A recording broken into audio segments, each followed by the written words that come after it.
I beg to give notice of the following motion, that this House adopts the report of the Development Committee on Defense, Intelligence and Foreign Relations on its inspection visit to Kenyan embassies in the Republic of Rwanda and the Democratic Republic of Congo, conducted from 15th to 25th May 2023, laid on the table of the House on Thursday, 7th December 2023.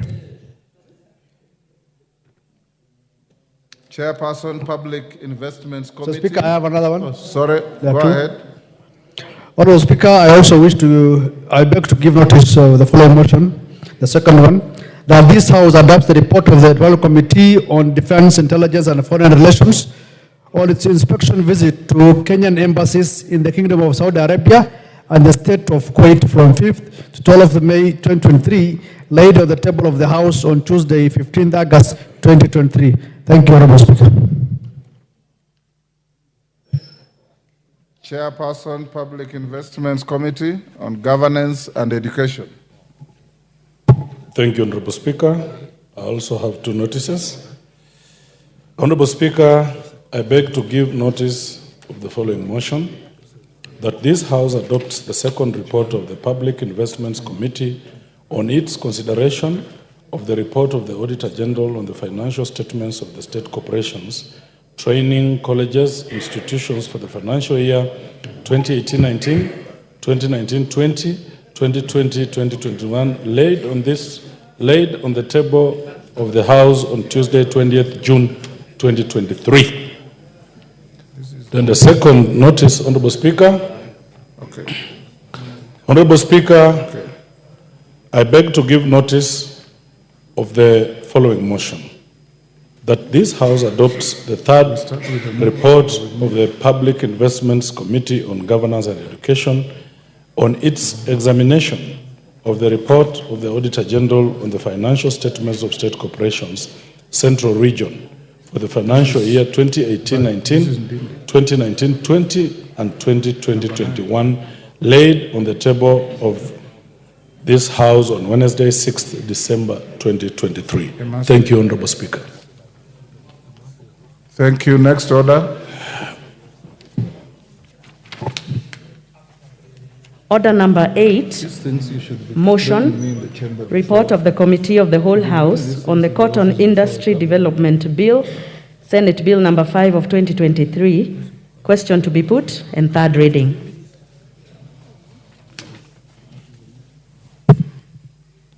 Order, honourable member, take your seat. The member in the... Take your seat, honourable member.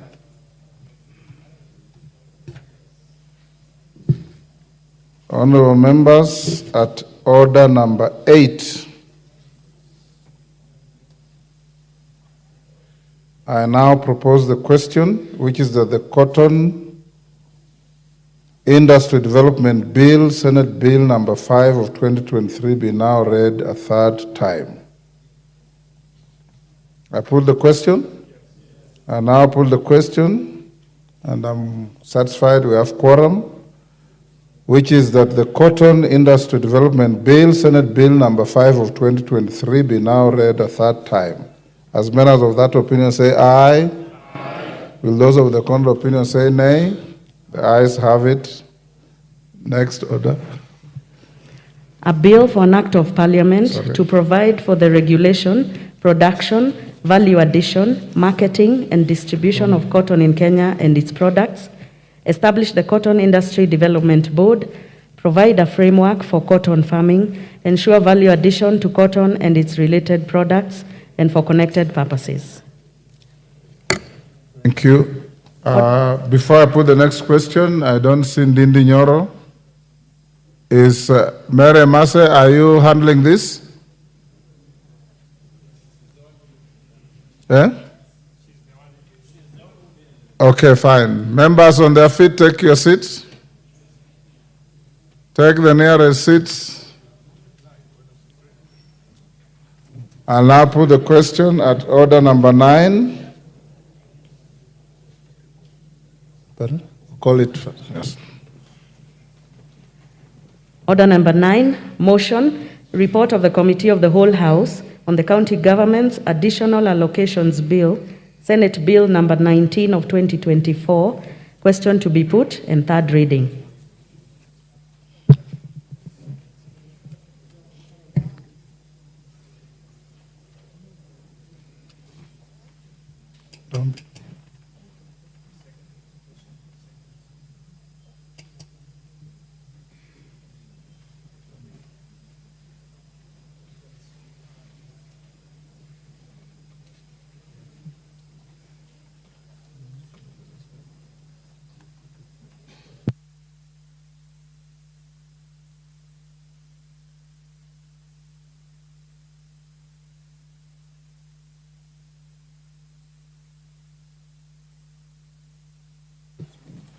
Honourable members, I'll now put the question at order number 9, which is that this House do agree with the report of the Committee of the Whole House on its consideration of the County Government's Additional Allocations Bill, Senate Bill number 19 of 2024. As members of that opinion say aye. Aye. Those of the contrary opinion say nay. The ayes have it. Mover. Honorable Speaker, I beg to move that the County Government's Additional Allocations Bill, Senate Bill number 19 of 2024, be now read a third time. And I also request Honorable Abilianga to second. Thank you, Honorable Speaker. I second. Thank you. I now propose the question, which is that the County Government's Additional Allocations Bill, Senate Bill number 19 of 2024, be now read a third time. I now pull the question, and I'm satisfied we have quorum. Order, Kaimenyi. Order. Kailemia, sorry. Not Kaimenyi, Kailemia. In fact, she was my yearmate at the university. Honorable members, I now put the question, which is that the County Government's Additional Allocations Bill, Senate Bill number 19 of 2024, be now read a third time. As members of that opinion say aye. Aye. Will those of the contrary opinion say nay? The ayes have it. A bill for an act of parliament to provide for the additional allocations for county governments for the 2024-2025 financial year, the responsibilities of national government and county governments pursuant to such allocation and for connected purposes.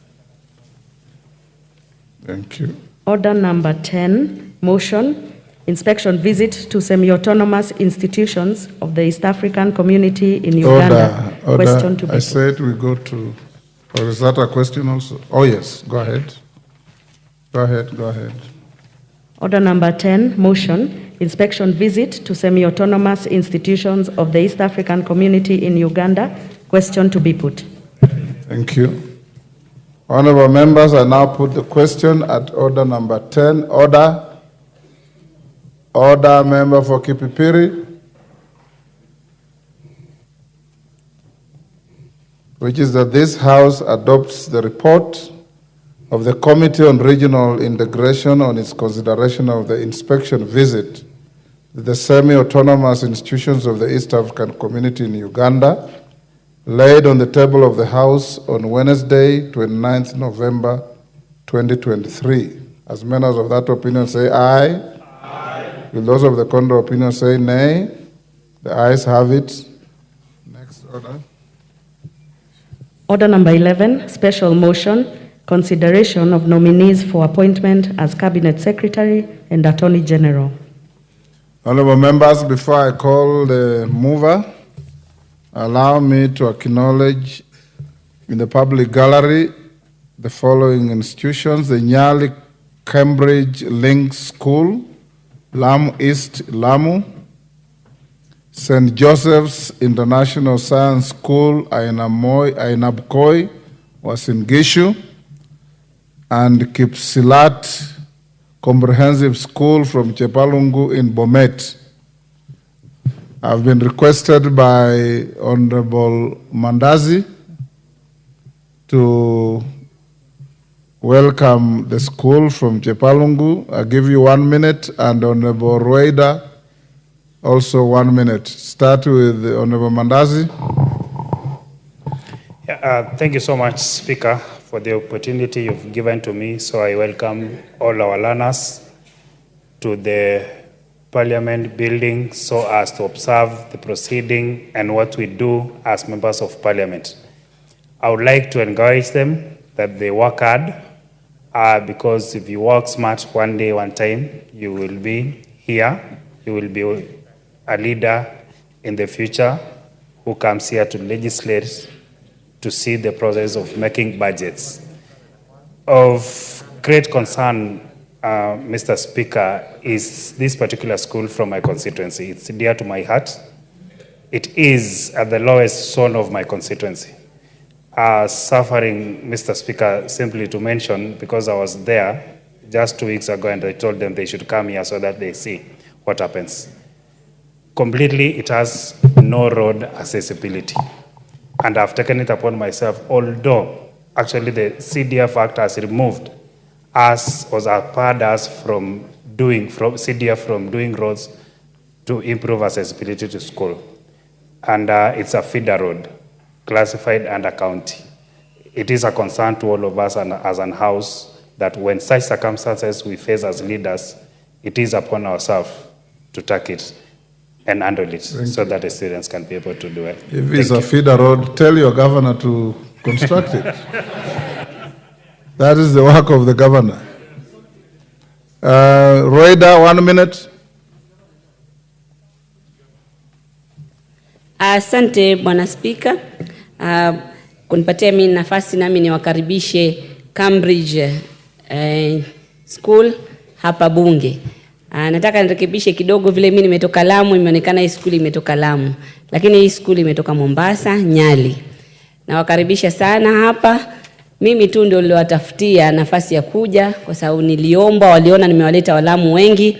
Sasa na wao kuna mtoto wa dadangu ako hapo Jamil, naye akasema nataka aje bunge. Ndio walimu wao wakaorganize wakaja hapa kwa trip. Karibuni sana. Someni, nyinyi ndio viongozi tunasema wa kesho. Hapo kwenu tupate president, marais, magavana, wabunge, speaker. Mnajionea hapa. Najua wengine wanataka kuwa mawakili. Tunaambiwa the sky is not the limit sahihi. Karibuni sana, kila laheri. Najua ni shule nzuri, ina sifa kochokocho, walimu wazuri, wanafunzi wana discipline nzuri. Tunaifurahia. Asanteni, kila laheri. Karibuni sana Cambridge Primary School. Thank you. Thank you on behalf of the House, and on my own behalf, I welcome those 3 schools to Parliament. Now at order number 11, we now have 6 minutes to 3. We will put the question at 4:15. I invite the mover, Honorable Junet. Once it's moved and seconded, Junet, if you can move in 5 minutes or so, then Owen Bayer, you will second. We propose the question. Members will be given 3 minutes each. Thank you, Mr. Speaker. Honorable Speaker, I beg to move that this House adopts the 3rd report of the Committee on Appointments on the approval hearings of nominees for appointment as the Cabinet Secretary for East African Community Affairs and Regional Development and Attorney General of the Republic of Kenya. Honorable Speaker, this report contains the proceedings of the Committee on Appointments relating to the approval hearings of the following 2 persons for appointment as Cabinet Secretary for East African Community Affairs and Regional Development and Attorney General of the Republic of Kenya, as forwarded by His Excellency the President on 30th July 2024 and communicated to the House by the Speaker on 31st July 2024. Mrs. Beatrice Askul Moe, CS for East African Community Affairs and Regional Development, and 2, Mrs. Dorcas Agik Odon Odwor, OGW, EBS, Senior Counsel, Attorney General of the Republic of Kenya. Subsequently, the Honorable Speaker referred the CVs of the nominees to the Committee on Appointments for approval hearings in accordance with Section 6 of the Public Appointments Parliamentary Approval Act, CAP, and Standing Orders 2044 of the National Assembly Standing Orders. Further, the Clerk of the National Assembly notified the nominees, Mr. Speaker, and the public that the committee will conduct the approval hearings on Friday, 9th August 2024 at the Mini Chamber County Hall, Parliament Buildings. Honorable Speaker, the committee also invited the public to submit memoranda by way of written statements on oath, affidavit, on the suitability of the nominees. To this end, the committee received 4 memoranda. 1 was hand-delivered and 3 submitted by email. Section 6(9) of the Public Appointments Parliamentary Approval Act provides that any person may, prior to the approval hearing and by written statement on oath, provide the clerk with evidence contesting the suitability of a candidate to hold the office to which the candidate has been nominated. Honorable Speaker, out of the memoranda submitted, only 1 complied with Section 6(9) of the Act, while 3 were not in the form of affidavits and hence did not meet the requisite threshold. A detailed analysis of the memoranda is contained in Chapter 3 of the report. Additionally, it is not worthy that for memoranda that did not meet the requirement of the law, the committee converted them into questions, and the members of the committee examined the nominees on all the questions from the public as evidenced by the report. Honorable Speaker, the committee also conducted background checks on the nominees by seeking references from the EACC on ethics and integrity, help on higher education loans board, Mr. Speaker, DCI on criminal records, ORPP on holding offices in political parties, and KRA on tax compliance. Honorable Speaker, in considering the suitability of the nominees for the appointment, the committee considered the constitutional and statutory requirements relating to the offices in question and whether the nominees' abilities, experience, and qualities meet the needs of the said offices. Honorable Speaker, further, the suitability of the nominees was assessed after scrutiny of their background, academic credentials, and professional qualifications, work and professional experience, personal integrity, as well as their performance during the approval hearings. To this end, the committee observed that 1, in addition to the already appointed cabinet secretaries, the nominees were drawn from various ethnic groups, including marginalized communities, and thereby a representation of Kenya's diverse communities. The nominees demonstrated an understanding of the mandates of the office to which they were being nominated. They articulated clear visions for the offices. Mrs. Beatrice Askul Moy is a career civil servant with vast experience in social governance and of arid and semi-arid lands. Ms. Dorcas Agik is an advocate of the High Court of Kenya with over 15 years experience as a distinguished legal practitioner, hence meets the requirement for nominations as Attorney General enshrined in Article 1563 and 166 of the Constitution. She has served for over 30 years in the public service and exhibited a great sense of the roles of the Office of the Attorney General. On behalf of the committee, Mr. Speaker, Honorable Speaker, allow me to thank the nominees for offering themselves to the country and also thank the Office of the Clerk. But having said, Mr. Speaker, and having been part of the Committee on Appointment, Mr. Speaker, I participated also in the vetting of the nominees, Mr. Speaker. And I can tell this House, Mr. Speaker, without fear of contradiction, that this is now the real example of women that can lead this country, Mr. Speaker. Distinguished women who have prospered in their career, Mr. Speaker. Mr. Speaker, the nominee for the Attorney General position, Mr. Speaker, when she appeared before us, Mr. Speaker, and she was somebody known to you, Mr. Speaker, for quite some long time, Mr. Speaker, and you worked with her in your profession of the legal fraternity, Mr. Speaker. The lady was exemplary, Mr. Speaker. If the President has rewarded, Mr. Speaker, merit, Mr. Speaker, somebody who deserves a job, Mr. Speaker, then it was in the appointment in the nomination of Mrs. Dorcas Oduor, Mr. Speaker, as the Attorney General of the Republic of Kenya. Mr. Speaker, that lady had vast experience in the field that she has been sent to serve, Mr. Speaker. She knew everything, from legal matters to treaties to all kinds of things that we questioned on her, Mr. Speaker. The exemplary work she has done in the ODPP, Mr. Speaker. I think, Mr. Speaker, this is a good example of women. Now, I am convinced that women can lead this country, Mr. Speaker. When I saw the interview of that lady is when I got convinced from that day that we can accept women leadership now, because we are always men chauvinists, Mr. Speaker. Men chauvinists.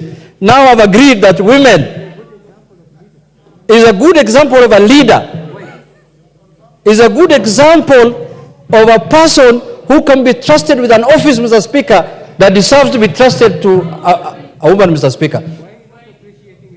Mr. Speaker, there is, Honorable Shakil is making noise here saying that why am I not appreciating my wife, Mr. Speaker? Mr. Speaker, my wife is known in my constituency because she campaigns for me and she's a distinguished leader in her own right. But today we are discussing the appointment of the Attorney General and Mrs. Beatrice School, Mr. Speaker. Mrs. Beatrice School, Mr. Speaker, is somebody known to me. She was in our election board. This is a lady who has shown how you can come from the bottom of the pyramid and go far, like today being our cabinet secretary in this country. Mr. Speaker, no, bottom up is another case. But this one is a bottom up for a different matter, Mr. Speaker. Mr. Speaker, this lady also has shown this country that women from minorities, women from marginalized communities can also be leaders in the country, Mr. Speaker. This country is very proud today, Mr. Speaker. If the House approves these two ladies, Mr. Speaker, we will be sending a message to this country and to the international community that we have women of high standard, women of integrity, women who can lead this country and even lead international organizations, Mr. Speaker. When I saw Dorcas Agik speaking, Mr. Speaker, she reminded me of Amina Mohammed, Ambassador Amina Mohammed, Mr. Speaker, who was a friend to me. Distinguished, a cabinet secretary who served in the former regime, Mr. Speaker. Mr. Speaker, I urge this House that let us not take a lot of time in discussing these two women. These are women of high caliber, high standard. These are women who can lead this country at any time, Mr. Speaker. So with those few remarks, Mr. Speaker, I support and I request the House to support the committee's recommendation to approve the two nominees, Mr. Speaker. With those few remarks, I call upon the Deputy Majority Leader, Honorable Owen Baya Yah, to second the motion, Mr. Speaker. Thank you, Honorable Speaker. Honorable Speaker, I want to thank the Leader of Minority for moving with passion the adoption of this report, noting that during the interview, he was really impressed by these two ladies. Honorable Speaker, I second this motion very, very strongly, that Dorcas be made Attorney General of this country, and that Mrs. Askul be made Cabinet Secretary in charge of East African Community, ASAL, and Regional Development. Honorable Speaker, allow me to commend the committee first, which was chaired by yourself, for a commendable job, for working long hours and ensuring that the report of the committee was tabled in accordance with the prescribed timelines of the Public Appointments Parliamentary Approval Act.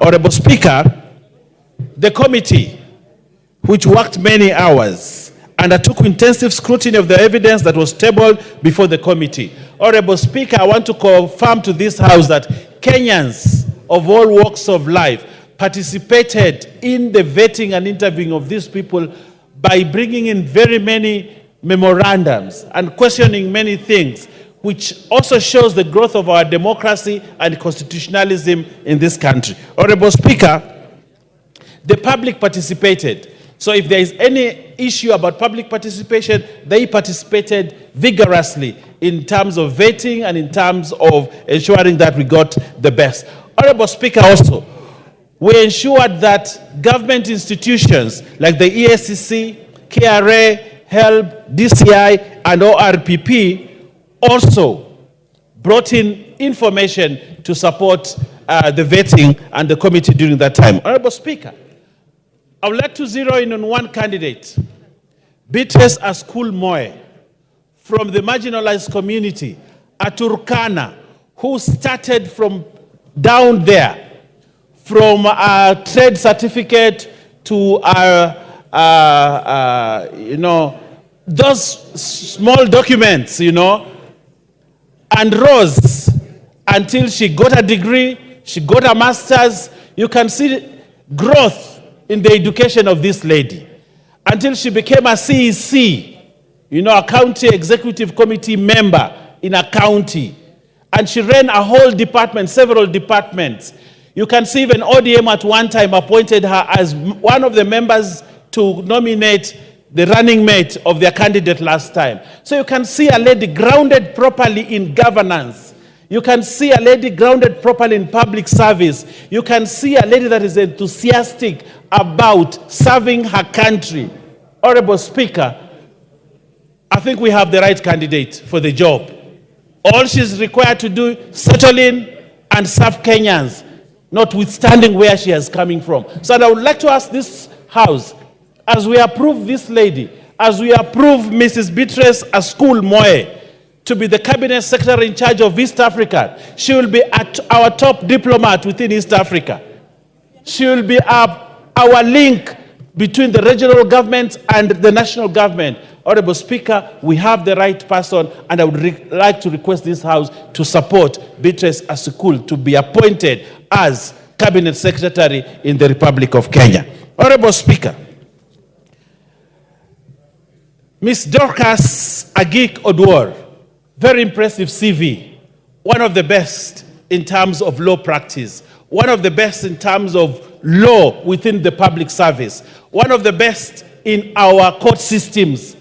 She worked once at the Attorney General's office. She has experience, both national and international. A person that we can rely on to advise the head of state in terms of law. A person that we can rely on as Parliament also to advise us in terms of legislation. Someone who will not sit at our legal drafts and look at them without making an input that is positive, that will help this Parliament to actually improve on legislation and the quality of legislation that comes out of this House. Honorable Speaker, Dorcas Agik Odwor is that person that I would like to see her sit in the state law office as the Attorney General of this country and assist us and assist the President. Her job is cut out for her, Honorable Speaker. Her job is cut out well for her. Honorable Speaker, as government has lost so many cases in courts. We know, Honorable Speaker, even Parliament has been challenged. Many instances where government is embarrassed because a law has come here and it has gone to court and knocked down. We want to request Dorcas Odwor, if she is approved by this House, and I want to urge members that we approve her, that she improves on the quality of laws in this country and the advice that she gives the heads of state and all other government, so that government stops losing cases. We have huge bills running almost $1 trillion because government has lost cases and the government has to pay. Honorable Speaker, lastly, I want to say this and to pay a glowing tribute to your leadership during the vetting process. You stood out as a nationalist, as a Kenyan who loves this country, and guided us very well during the sessions. Even when it has to take many hours, even when you had to take a break to attend to other matters, but you were there punctually on time. Sometimes you came and embarrassed us earlier than ourselves, and yet you are busier than us. But I want to thank you, pay glowing tribute to your leadership, and for guiding us and for ensuring that this country has the right cabinet. I want to thank you, Honorable Speaker. I want to thank members for listening to us, but I also want to ask you that together we approve these members so that the cabinet of Kenya can now sit, transact business, and we take this country to the next level. I thank you, Honorable Speaker, and I second. Thank you, Honorable Mbaya. I now propose the question, which is that taking into consideration the findings of the Committee on Appointments in its third report on the vetting of the nominees for appointment as Cabinet Secretaries for East African Community Affairs and Regional Development and Attorney General of the Republic of Kenya, laid on the table of the House today, Wednesday, 14th August 2024, and pursuant to the provisions of Article 152(2) and 156(2) of the Constitution and Sections 3 and 8 of the Public Appointments Parliamentary Approval Act, Cap 7F, this House approves the appointment of the following persons. 1, Ms. Beatrice Askul Moe as the Cabinet Secretary for the East African Community Affairs and Regional Development, and 2, Ms. Dorcas Agik Odong Odwor, Senior Counsel OGW, as the Attorney General of the Republic of Kenya. Onyango Koyo. Thank you very much, Honorable Speaker, for honoring me with the opportunity. I want to take this opportunity to thank the Appointment Committee. 3 minutes or less. To thank the Appointments Committee for doing a meticulous job in approving the appointment of these very serious ladies. Beatrice at school, I have known her through the party levels, and she's a serious, level-headed girl.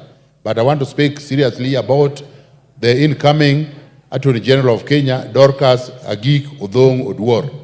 Dorcas Agik Odong was born in Sido East, Northeast Kano, Miwani Division, Moroni constituency. But at a later point, she met a man of love of her time, Engineer Odwor, and they got married and settled in Alego, Siaya County. So while we congratulate her from Moroni, we want to make it ample clear that she now belongs to Siaya County and not Kisumu County. And that Kisumu County... Koyo. Dorcas Agik belongs to Kenya. To Kenya. Yes. Yeah, thank you very much, Honorable Speaker, for the correction. But because we are living in a political world where people are scrambling for resources, I want to make it clear that while we thank God and we thank the appointing authorities for Dorcas, because Dorcas has worked in a serious challenges throughout her life. Dorcas was meant, if there was no political games, was a must to have been the first DPP in this republic. Those people in the legal fraternity knew when the interviews were done who qualified to be the first. And even the Honorable Speaker knows the truth. Later on, she was supposed to have been the second one. She was cheated out of it. I'm happy and thankful to God that finally the rulers of this world have found a serious person. And I urge them that they leave her latitude to practice her legal prowess without being advised. Let her be the advisor. Equally, while I thank them, I want to sound to those appointing authorities that Kisumu County is still waiting for their chance. During 1992, the late Nyachai rejoined Moi, and they agreed on the way forward. So when Moi did not honor it, he confronted Moi and said, the Kisis are asking for litana. Litana is special meat. So we are also asking that we also part of this country, Kisumu County, they are sending me to ask for their litana. Thank you very much, and God bless. Maina Madenga Nyeri. Thank you, Honorable Speaker. Honorable Speaker, I support the appointment of these two ladies, and I add my voice in urging us as a House to pass them so that they can be appointed by His Excellency the President into the Cabinet. Honorable Speaker, I think this is one of the areas where the President and this House will have performed quite well in terms of the improved gender parity in the Cabinet. And the other aspect, Honorable Speaker, is the widening up of the space in terms of participation of Kenyans from different persuasions in the Cabinet and in the top leadership organ of the country. Honorable Speaker, I dare propose to Kenyans that I think it is time that we adopted this model of governance every time after elections. That it is not sufficient for the winner of a presidential election to just restrict their sights on the side of the country that actually voted overwhelmingly for the winner. Because once you win, you become a president of the entire country. It is best if presidents going forward will look at the nation with the lenses of the entire nation and always give us the best possible brains in the leadership at the cabinet and other appointments.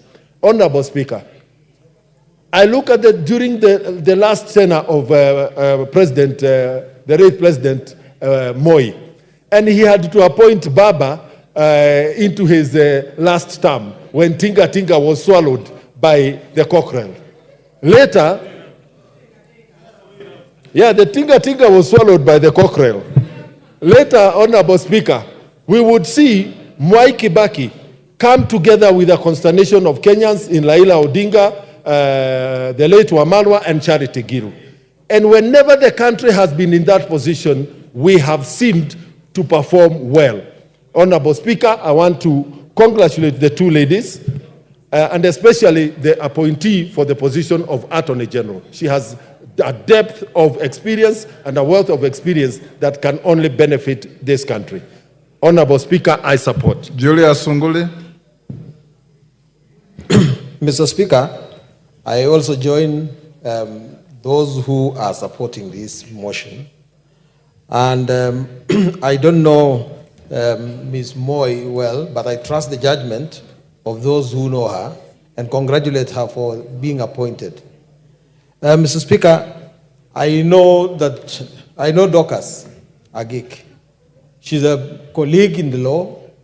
I know that she has grown through the ranks in the Attorney General's office and also in the ODPP. She's a special one in the sense that for the last two Attorney Generals we have had experience in the other arms of government, one as a judge and the other one as a member of parliament. But this is a distinguished lady who has patiently looked into the law in different aspects. She's been in the civil part of the Attorney General as well as in the criminal department. I know that a lot rotates around the office of the Attorney General, and we as lawyers are looking for a head of the bar who understands us. I know that there is a lot that is going to be coming to this house that needs to be observed by the Attorney General. I know that the Attorney General needs to advise government, especially on what is right and what is wrong in financial transactions. We hope, and I join my colleague who says, we hope that the government will take the advice of the Attorney General and not the other way around. Because it so happens sometimes, Mr. Speaker, that Attorney Generals have to say things that the executive does not like. We hope that the things, because we believe in the rule of law, Dorcas's advice and the accolades we are giving to her will be of good meaning to the government as it is today. The two ministers are joining the government of different political parties. And this is going to be a big challenge. We hope that they don't go there to serve the party that appointed them, but indeed that they will serve the country at large. I support. Epuyo Nanok.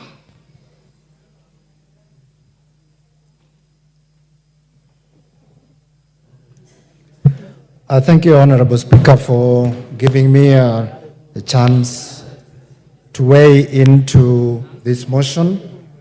And from the onset, Mr. Speaker, let me appreciate the Appointments Committee for a job well done. And we can trust that what you've brought us is work that you've put in your minds and your experience as a committee of this House, and have given this House a report that we can be proud of. Mr. Speaker, I want to appreciate His Excellency the President, William Ruto, for giving us an opportunity to serve in his cabinet. I'm saying us, those of us from the marginalized communities, those of us from those ASAL areas. What we need, Mr. Speaker, is opportunities of this nature. To be able to show our ability, to be able to serve as Kenyans and portray the regional balance, portray the diversity of the Republic of Kenya in the service of the country. Mr. Speaker, I know Beatrice, a school, and the Turkana nation, Mr. Speaker, is proud and are very grateful to His Excellency for the opportunity he has accorded one of our daughters to be part of the cabinet serving this country. She has exemplified level-headedness, Mr. Speaker. She has served in various capacities, including being among the initial CECs of the county government of Turkana, and she served honorably. And so, Mr. Speaker, it is an opportunity that we want to say thank you to His Excellency as the appointing authority, but I will not want to stop before I say thank you to the former Prime Minister, Honorable Raila Odinga, for having tapped and seen the ability that Beatrice School has shown. And so I want to say thank you and wish them well as they serve this country. Thank you. Asante sana Mheshimiwa Spika, na mimi niweze kuchukua fursa hii kuweza kupongeza hawa wanawake wawili ambao wameweza kuteuliwa katika nyanja mbalimbali. Mheshimiwa Spika, niweze kusema kuwa Kenya ilikuwa imeenda sehemu mbaya, Mheshimiwa Spika. Na nachukua pia fursa hii kumpongeza Rais wa taifa hili Mheshimiwa William Samoei Ruto kuweza kuleta uwiano katika taifa, Mheshimiwa Spika. Na hii imekuwa sababu ya sisi kupata wanawake wazuri shupavu ambao wana uweledi wa kazi, ambao ni maono ya wanawake katika Kenya nzima, Mheshimiwa Spika. Na pia tukizingatia zile thuluthi tatu ambao tulikuwa tunatafuta kama kina mama, mimi na hakika kuwa hawa kina mama, Mheshimiwa Beatrice na Mheshimiwa Dorcas, watafanya kazi zao kulingana na katiba, Mheshimiwa Spika. Na sisi tunasema palipo na uongozi wa kina mama, hata maji huwa yanapanda mlima, Mheshimiwa Spika. Kwa hiyo nachukua fursa hii kuwapongeza hasa ile kamati ambayo iliweza kuwateua, ile kamati ambayo iliweza kuwapitisha, Mheshimiwa Spika, na nipende kukushukuru sana, niliweza kufuatilia kwa kina, na nikushukuru Mheshimiwa Spika, vile ulivyokuwa unapeleka mambo hayo, ulikuwa unapeleka kwa uweledi sana, na hukuangalia hivi ama vile, uliangalia ule msimamo ambao wale walikuwa nao na mkawapitisha, Mheshimiwa Spika. Kwa hiyo mimi naombea dada zangu, nawaambia mshike kasi, mjenge taifa, msiweze kulemea upande mmoja, mfuate sheria ili tuone uongozi wa kina wanawake unaleta mabadiliko katika taifa. Na Mheshimiwa Spika, mimi naombea Mungu awaweze kuwapa nguvu na gari ya kuweza kufanya kazi bila kuangalia huku na kule. Asante sana Mheshimiwa Spika. David Ocheng.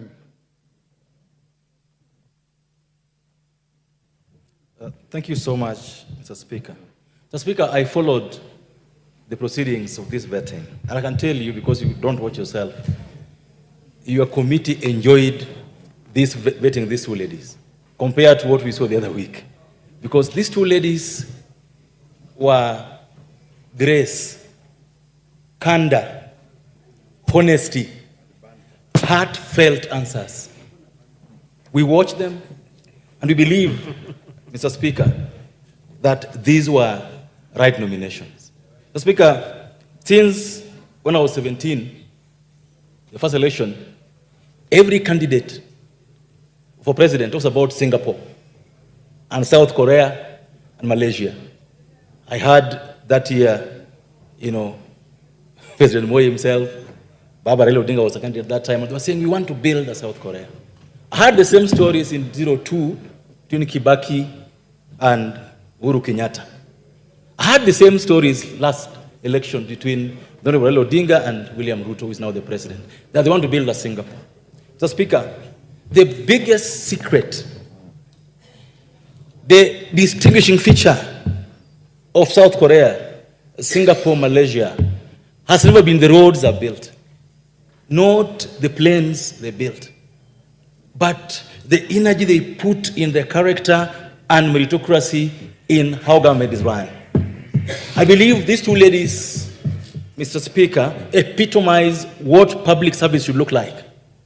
And I believe, Mr. Speaker, that in future, if we go this way, then this country can do well. I only hope and pray, because the cabinet is the foremost advisor of the president. The AG is also a foremost advisor of the president for legal affairs.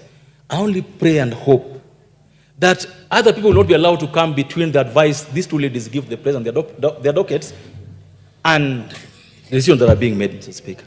I believe that Madam Askul can do a good job in the EAC docket, and needless to say, Madam Dorcas is the epitome of competence. Wish them well and hope that they do well for the country the way they did in the interviews.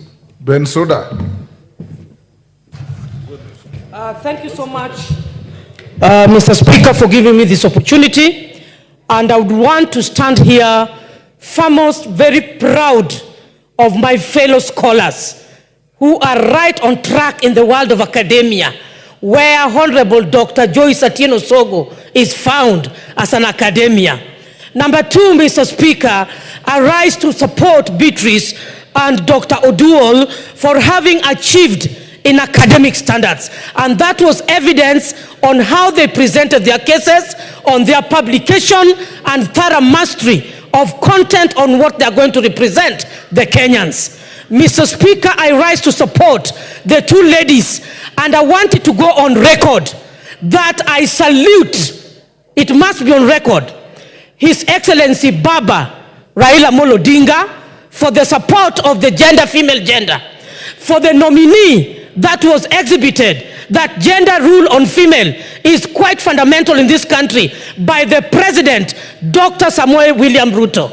I want also to say that for the peace which was supposed to be maintained, even it was exhibited yesterday when Baba was in a function, that President, the late Uhuru, also informed that stability was important. Electing and appointing the women creates stability in this country. Order. Bensouda. Uhuru Kenyatta is a retired president, is not a president-elect. Not elect. I'm saying Uhuru is retired. I'm talking on stability. Get the concept of what I'm heading to. I'm talking about stability of this nation. And so I want to say, Mr. Speaker, when this nation has started recognizing the competency of women, women of substance, women who are academicians, women who are effective. Gone are the days, Mr. Speaker, where women thought that their bottom powers can make them rise to power. And we are saying that we are not on occasions where women thought that either through sex they can rise to power. Time up. Dorothy Kiara. Take your seat.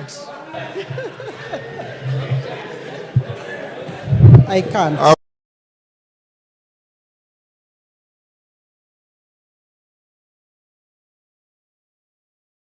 Thank you, Honorable Speaker. Honorable Speaker, I also want to join in this motion and commend the appointment committee for the work well done. Honorable Speaker, we are talking about nominees who have qualified to become cabinet secretary after the vetting, and who I suppose this House will have consideration and recommend them so that they can go and work for Kenya. Honorable Speaker, I have listened very passively to the speakers in this House, those who know on Beatrice very well, who has been given the docket of East African Community and Regional Development.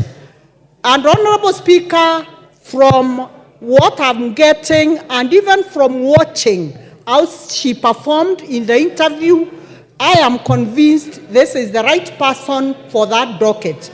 Honorable Speaker, I also listened to the nominee for Attorney General, Honorable the lady Dorcas Oduol, and Honorable Speaker, I'm convinced she is the right person. And Honorable Speaker, I want to say this very quickly.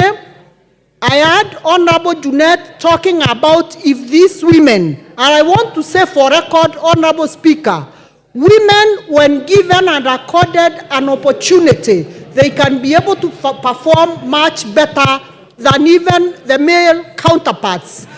Honorable Speaker, I'm saying this because it's always said, what a man can do, a woman can do it better. Honorable Speaker, I am saying in the next subsequent nominations, Honorable Speaker, I want... Mishimbogo. Thank you, Honorable Speaker, sir. Honorable Speaker, I stand to support this motion by the Committee of Appointment. Honorable Speaker, from the onset, I want to appreciate His Excellency Dr. William Samoei Ruto for making an history. He has made history today, having nominated the first woman who is going to occupy the position of Attorney General in the Republic of Kenya. That is an history, and I want to say thank you. Second history is to nominate a woman from a marginalized community, the Turkana, the first woman, if approved by this House, to be a cabinet secretary in the Republic of Kenya. Thank you, Dr. William Samoei Ruto, for making history. Honorable Speaker, when we are doing vetting, it was really amazing. Dr. Dorcas Angik demonstrated knowledge even on technical issues on the portfolio she's going to occupy. She also demonstrated the path and a roadmap from where we are and where we want to be as a country. The professional experience she has in terms of legal matters. She has worked in the judiciary and so many other areas pertaining law. Honorable Speaker, Madam Beatrice Askul is a person I know. I've been with her in the ODM. She really proved that she's going to bring some measures and strategy to help the communities in the Asal area, having been born and bred in Turkana, being part of Asal area. Honorable Speaker, I think this was the best thing which our president has really done for this country. I know now we are making progress in terms of gender mainstreaming, or rather gender balance. It's now we are feeling the gender disparity which we have been having in this country. I'm so happy that to Bashir. Honorable Bashir. Thank you, Honorable Speaker. First and foremost, I want to appreciate the appointment committee for the thorough job that we have been doing. I watched the vetting process of these two great women during the vetting, and I can attest that you, as a chair of that committee, plus your members, you handled them very well. Coming back to the two great ladies, I want to congratulate them first for making it to the list of being nominated by His Excellency the President. These are two women who have demonstrated that they have capacity, they have knowledge, and the wherewithal to handle what awaits them.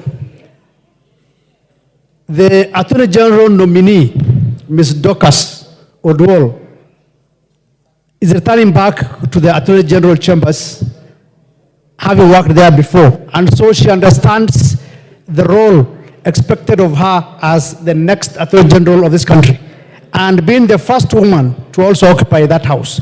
She has all the knowledge and the capacity, and that has been demonstrated. To Beatrice Moe, who comes from Turkana, which is also a marginalized part of this country, and coming from the pastoralist community, I want to also thank the President for nominating the first Turkana woman to be in the cabinet of this great nation of Kenya. I know that Beatrice, having worked in Turkana before, and she started from the lower level and risen to the ranks, has the capacity to perform her duties as East African Community and Regional Development. And I'm sure these two ladies will show Kenyans that they have the capacity to perform even better than most people will think. I want... Carolo Mondi.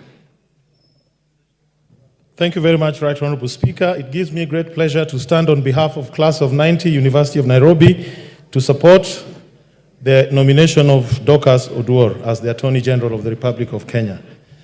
Class of 90, I believe, is the most consequential class in the history of University of Nairobi. We've produced a president and many other leaders in this country. And now we are producing the first female Attorney General of the Republic of Kenya.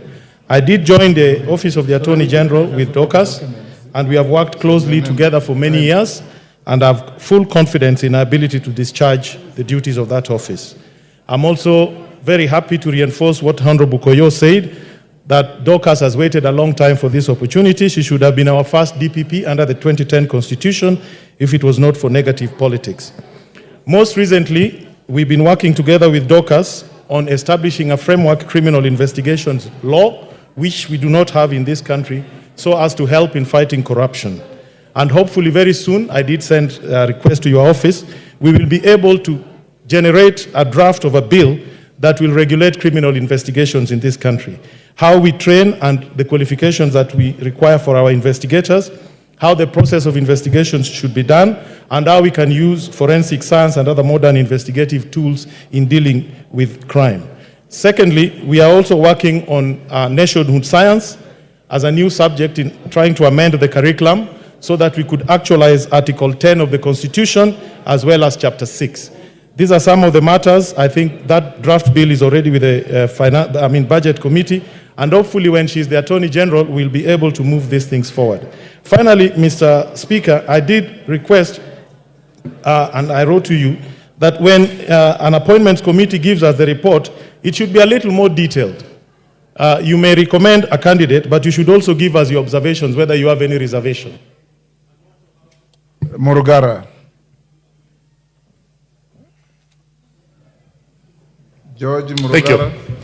Thank you very much, Mr. Speaker. Mr. Speaker, allow me also to add my voice to supporting these two nominees who are now before the House and who this House has to approve this afternoon so that they can start discharging their duties. Thank you, Mr. Speaker. I sat on the Committee on Appointments and you actually chaired that committee so well and it did a fantastic job. We've already approved the first batch. This is the second one. Possibly there's going to be a third one, but that shows how serious that committee is, and especially the lawyers who actually went through the vetting, most of whom possibly passed through your hands. You mentored them, and they are now the leaders who have to serve the country with distinction. It goes without gainsaying that the Lady Beatrice, a school, actually demonstrated great knowledge of regional development, especially including ASAS, where she comes from, and mapping out Kenya as the areas that deserve to be considered as marginalized. As for Dorcas Oduor, it is well known, and we now say God's time is actually the best time. She may not have become DPP, she may not have become judge of the High Court or Court of Appeal or Supreme Court, but now she is the Attorney General of the Republic of Kenya, and she has to serve the country with a dedication and demonstration of goodwill as she has done in the past in the areas she has served.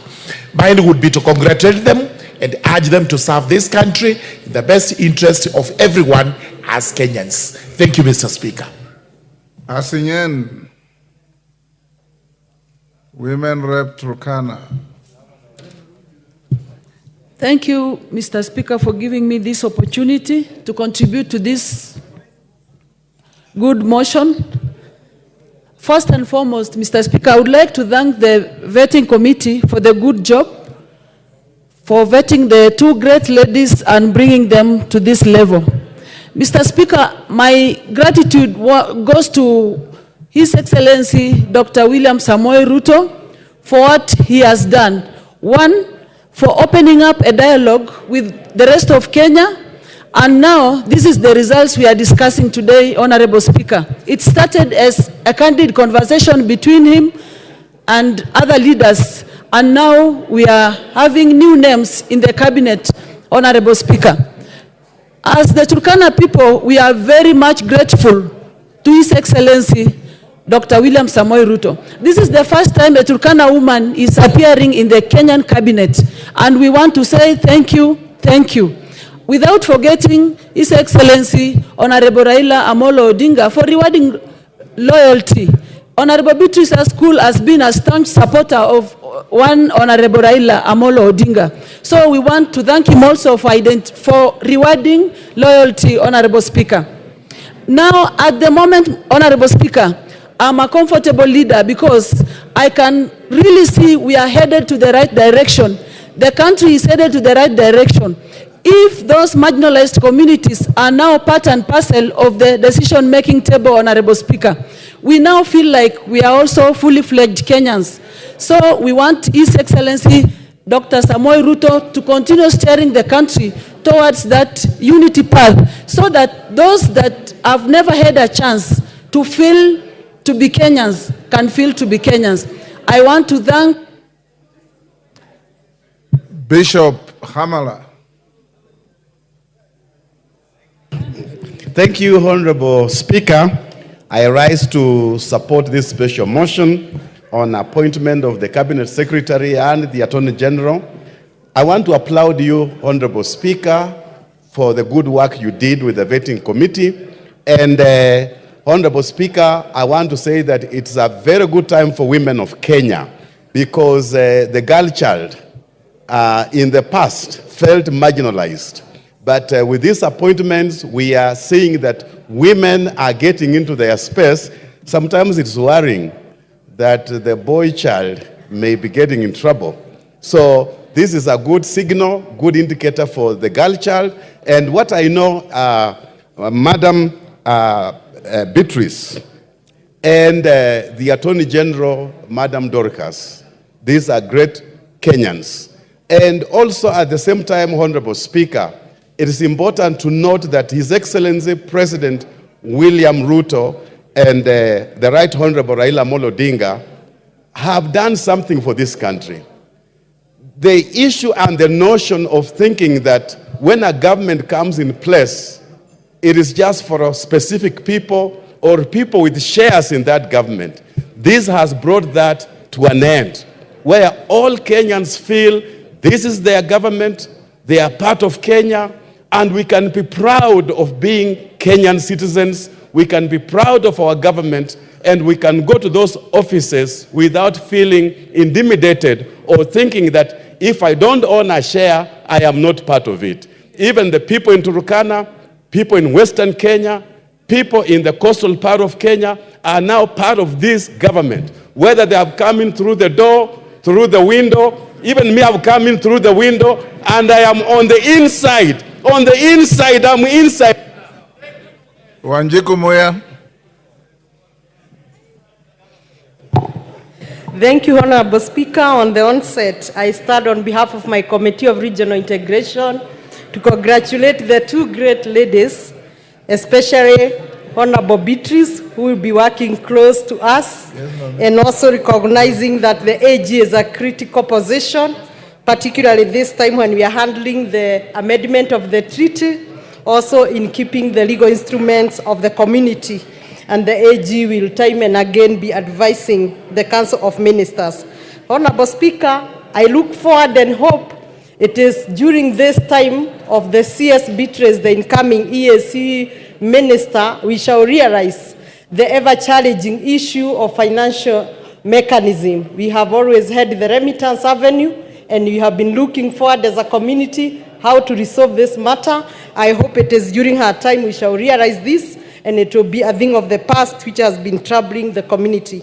Honorable Speaker, it is also a critical time because we are already in the political confederation, a transition to the political federation, and I'm proud because this House, through our committee, were able to give the amendments and the contribution, and I am also hoping it is during the CS Beatrice that this political confederation will be realized. As a woman leader in Kenya, in this House, as women of this country, as Honorable Junetta have said, we are very proud because we have been able, not looking where the women came from, either ODM or Kenya Kwanza, as women tribe of Kenya, we have been able to produce two great women who will steer the matters of this country, and we are very proud, and again I congratulate them.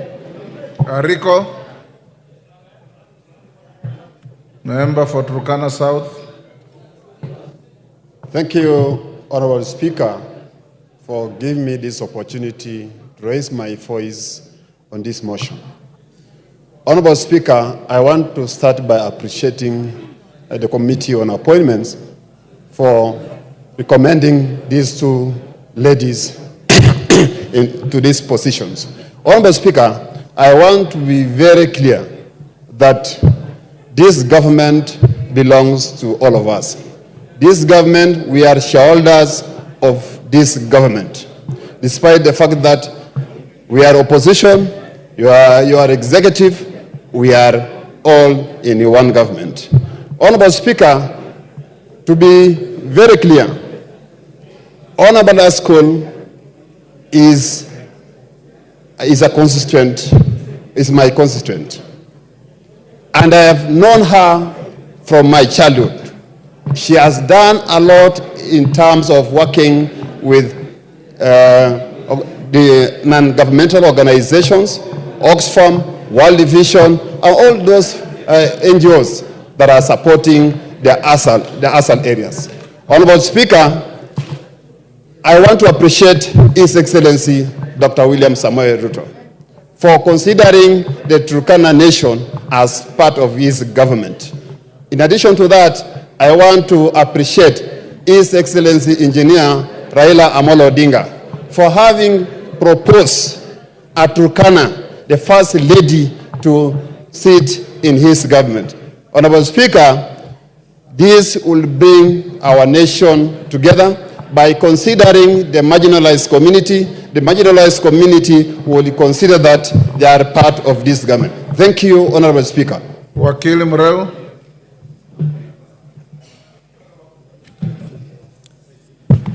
Thank you, Mr. Speaker, for the opportunity to add my voice, in particular on the job well done by the Committee of Appointments led by the Honorable Speaker.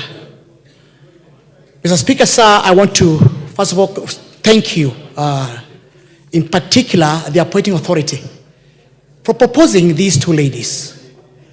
And as the Secretary in charge of Legal Affairs of the UDA party, is in line with our constitution to ensure that we bring as many ladies to areas of leadership as much as possible.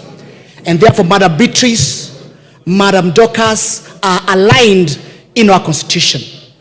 Second, Mr. Speaker, in particular on the issue about the Attorney General, I happen to know Dorcas Odwo for many years as a commercial practitioner. She joined the AG Chambers as a state prosecutor, as a state counsel. She has grown through the ladder, and therefore she knows all the cracks and corners in the AG Chambers. Mr. Speaker, the Attorney General Chambers is the largest law firm. It requires somebody who has got the intricacies of the running of that organization. It has one side on litigation, and the other side it's all the government in terms of the commercial side of the government. And there's no better person to run that organization like Dorcas Odwo. And finally, Mr. Speaker, the broad-based government is not working.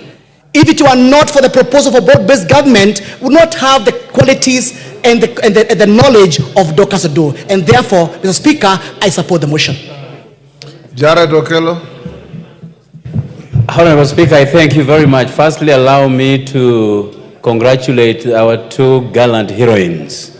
Honorable Speaker, before the ravaging floods of the 60s in Nyando constituency, the family actually lived there. Then they moved to Muhoroni constituency. And therefore, just like Honorable Koyo, I also claim stake. Honorable Speaker, I have known Dorcas, and she is beautiful both physically and mentally. And Honorable Speaker, she has what it takes to run our legal systems in the office of the Attorney General, if given time to operate, Honorable Speaker. The litany of cases being lost in our courts of law against the government, Honorable Speaker, is a testament that there is a disconnect somewhere. Somebody is not being given an ample opportunity to serve this country in that capacity. If there are other people advising the President over and above the advice coming from the office of the Attorney General, then that has to stop so that Dorcas can be given an opportunity to serve this country that she loves. Honorable Speaker, I have known Beatrice at school. I sit in the National Executive Committee of ODM Party, and she delivers her messages, her thoughts in such a humorous way that leaves everybody shocked by how she does it, Honorable Speaker. I have full confidence in these two ladies that I have known so well over the years, that their dockets that have been given to them will have what we call a rapid flight towards progress, Honorable Speaker. And therefore, I support and I congratulate these two wonderful women. Asante sana. Ferdinand. Thank you, Mr. Speaker, for giving me a chance. On the very first, I want to congratulate the committee for the well-done job to have come up with these ladies. And they were thoroughly investigated, and I find the two ladies actually ranked very well in the committee. Secondly, of course, this is the first time we're going to have a lady as AG of this country. And I think looking at what she has rank and file and what, of course, what she has gone through, I think we're going to have a lady that has been able to do a good job as an AG. And of course, therefore, with that experience and of course, having gone through the rank and file, we are very happy that that is going to be our AG as a lady since independence. Secondly, of course, I want to take this opportunity to thank His Excellency the President for having nominated this lady from a very far-off community. And I'm actually my neighbors, and I think the lady too, I think she's going to do a very good job. And of course, when she was vetted again, she knows that she can do a job. And therefore, I take this opportunity to thank the two ladies and wish them well. And of course, to thank the committee for having come up with these ladies for a change in this country. I support. Thank you. Thank you, honorable members. Before I call the next member, allow me to welcome Mobego Comprehensive School from Belgut in Kericho County, who are in the public gallery. Thank you.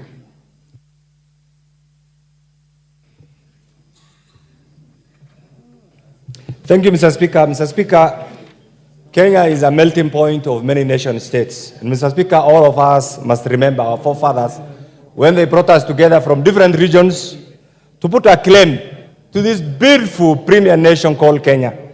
Mr. Speaker, these two great ladies, one coming from the nation state of Turkana and the other one coming from the nation state of Luo, will add great value in the governance platform of the Republic of Kenya. Mr. Speaker, we also need to thank the President for thinking out of the box, for being a statesman, for bringing Kenyans together at a time when everybody expected things to go haywire. Mr. Speaker, we also want to appreciate your leadership and the way you have steered that committee in the whole public discourse, Mr. Speaker, at a time when there was a lot of public scrutiny. Mr. Speaker, these two individuals, Dorcas Award, will bring in a thorough institutional experience, her knowledge in public law, to transform this great institution called the Office of the Attorney General. And you know, Mr. Speaker, as a person of immense legal mind, that office requires a complete change, Mr. Speaker, so that the problems this country has been facing in legal advice, Mr. Speaker, are sorted out once and for all. My good lady, my sister, Petris, once upon a time, Mr. Speaker, you remember this also, I am sure you remember, one time Zemoy went to Turkana, Lodwa, and as usual, after his public prayer, one of the members of parliament, and I don't want to mention the name, stood and said, "What about Turkana?" I think that era is now gone.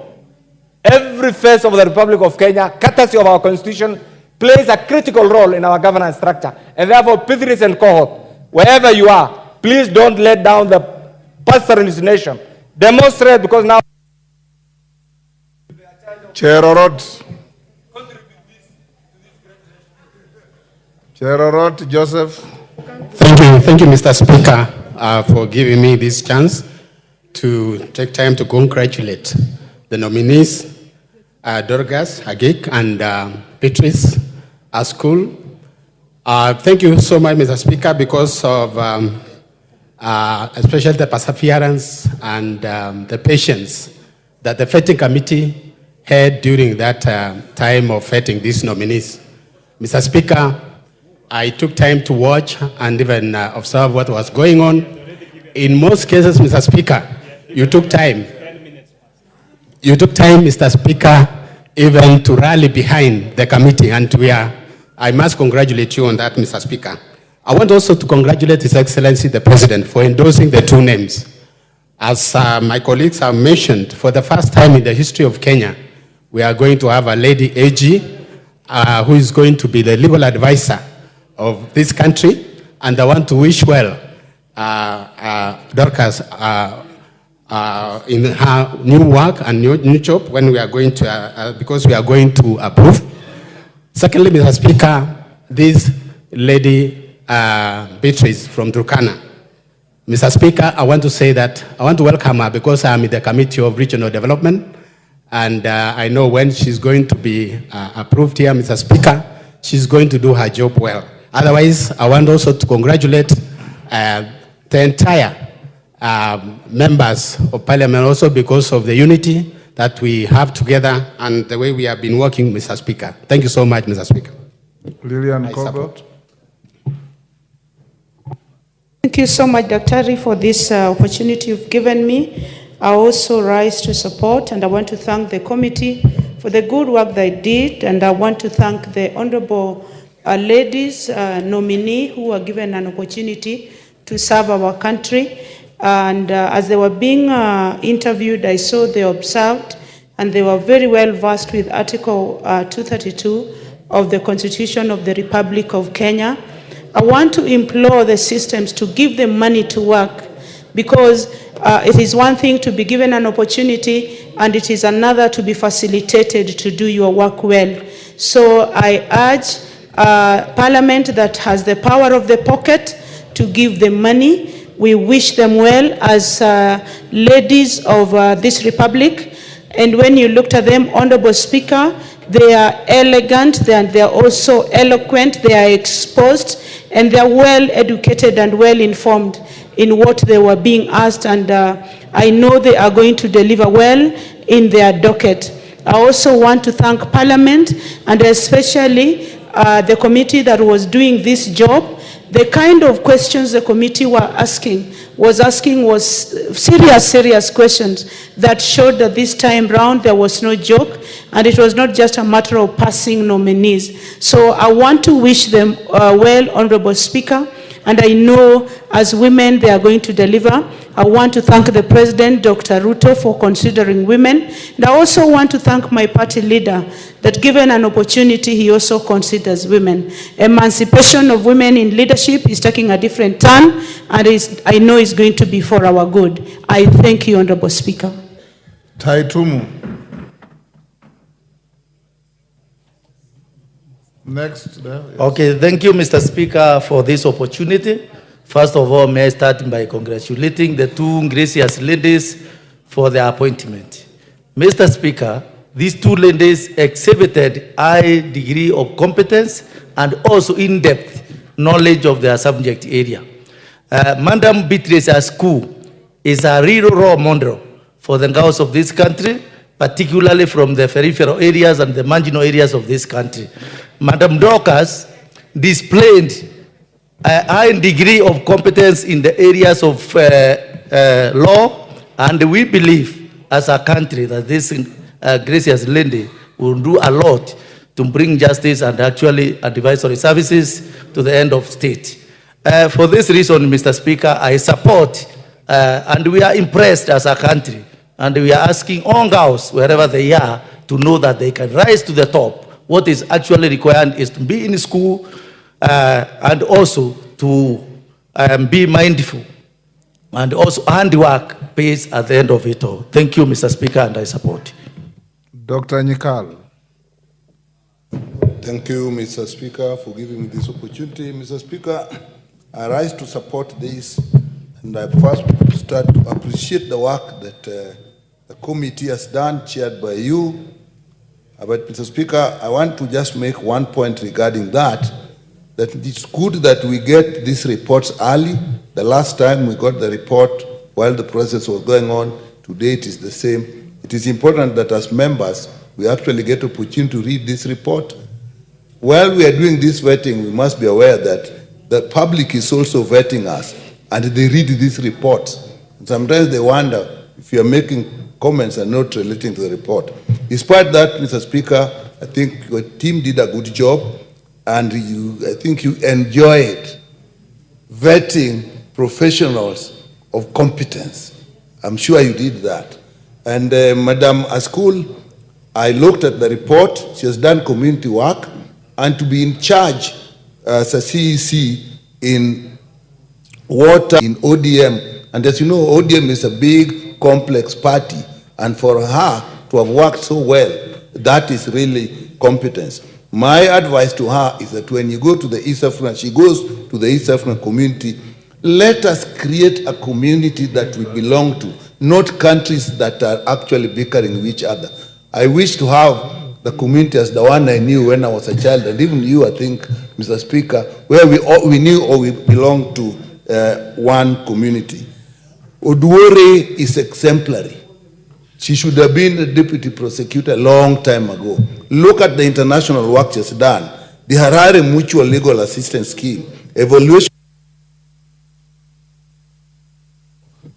Haji. Thank you, Honorable Speaker, for giving me this opportunity. I stand to support the motion. From the point of view of national cohesion, integration, and equal opportunity, I'm now seeing some good light at the end of the tunnel. This is where we need to go, that Kenyans are Kenyans, regardless of which corner they come from. From the ASAL point of view, this now is going to be a role model for all other ASAL areas where our women are struggling hard to make sure that they also come to leadership. So if she has done it, why not others? So it's a role model for ASAL areas. For Madam Dorcas, I interacted with her and learned her during last parliament in my capacity as a member of the National JLAC, Justice and Legal Affairs Committee member, and I assure you guys, this house, that is a lady to look at. She is a performer. Don't get She is carried a away. There are no guys perfectionist. here. We only have honorable members. Yeah, honorable members, I assure you she is a perfectionist and she performs beyond reasonable doubt. And therefore, Kenya is now heading to the right direction. As the chair of National Cohesion and Equal Opportunity, I'm very happy indeed. Thank you. Opondo Kaluma. Honorable Speaker, I thank you. Honorable Speaker, let me thank His Excellency the President, who is the appointing authority for these nominations. Honorable Speaker, I looked through the parliamentary approval process under the charge of your committee, and I was very pleased by the competences of these two ladies. But Honorable Speaker, let me mention that this is the first time we are having a female Attorney General in the Republic of Kenya, and the first Attorney General from that side of the country. But Honorable Speaker, let me also add that these are not the only accolades. I served in the Justice and Legal Affairs Committee in my last 2 terms, and Dorcas Oduor was the Deputy Director of Public Prosecutions. I remember the Honorable Keriako Tobiko. He was also the Principal Deputy Director of Public Prosecutions to Mr. Nurdin Haji, now Director serving the nation elsewhere. Our devotion to duty is something that we appreciate. And let me thank the President for making it possible, Honorable Speaker, that as a country we can truly live the meaning of Article 232. This is one position nobody ever believed a Luo would, a person of Luo ethnic extraction would ever hold, just like the other one of Mbadi. So we are eternally grateful, and we wish her Godspeed when she serves the country in that sector. If there were time, I would have said more. But let me also congratulate our Turkana sister, a former member of the ODM National Elections Board, for the work she did well, and for the work she'll go forward to do for the country. I congratulate them and wish them well, Honorable Speaker. I thank you. Omboko Milembe. Oh, thank you, Honorable Speaker, for this chance. I want to congratulate the two ladies who have been nominated and quickly indicate that around 1860s, America goes to war, and in that war, civil war, Lincoln decides to include the opposition in his government.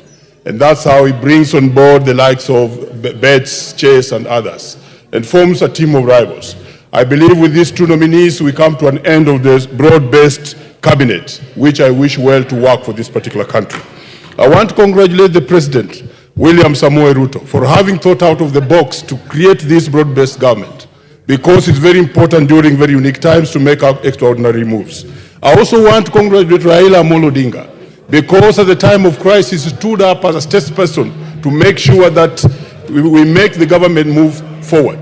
Otherwise, during very difficult times in any nation, it's very difficult to move forward if you don't have statesmen like Raila Odinga. And I wish him well as he goes for the AU job. Finally, I want to congratulate the Kenyans. The Kenyans always are very, very strong in terms of going through tough times. In 1971, Kenyatta goes through the coup of 1971.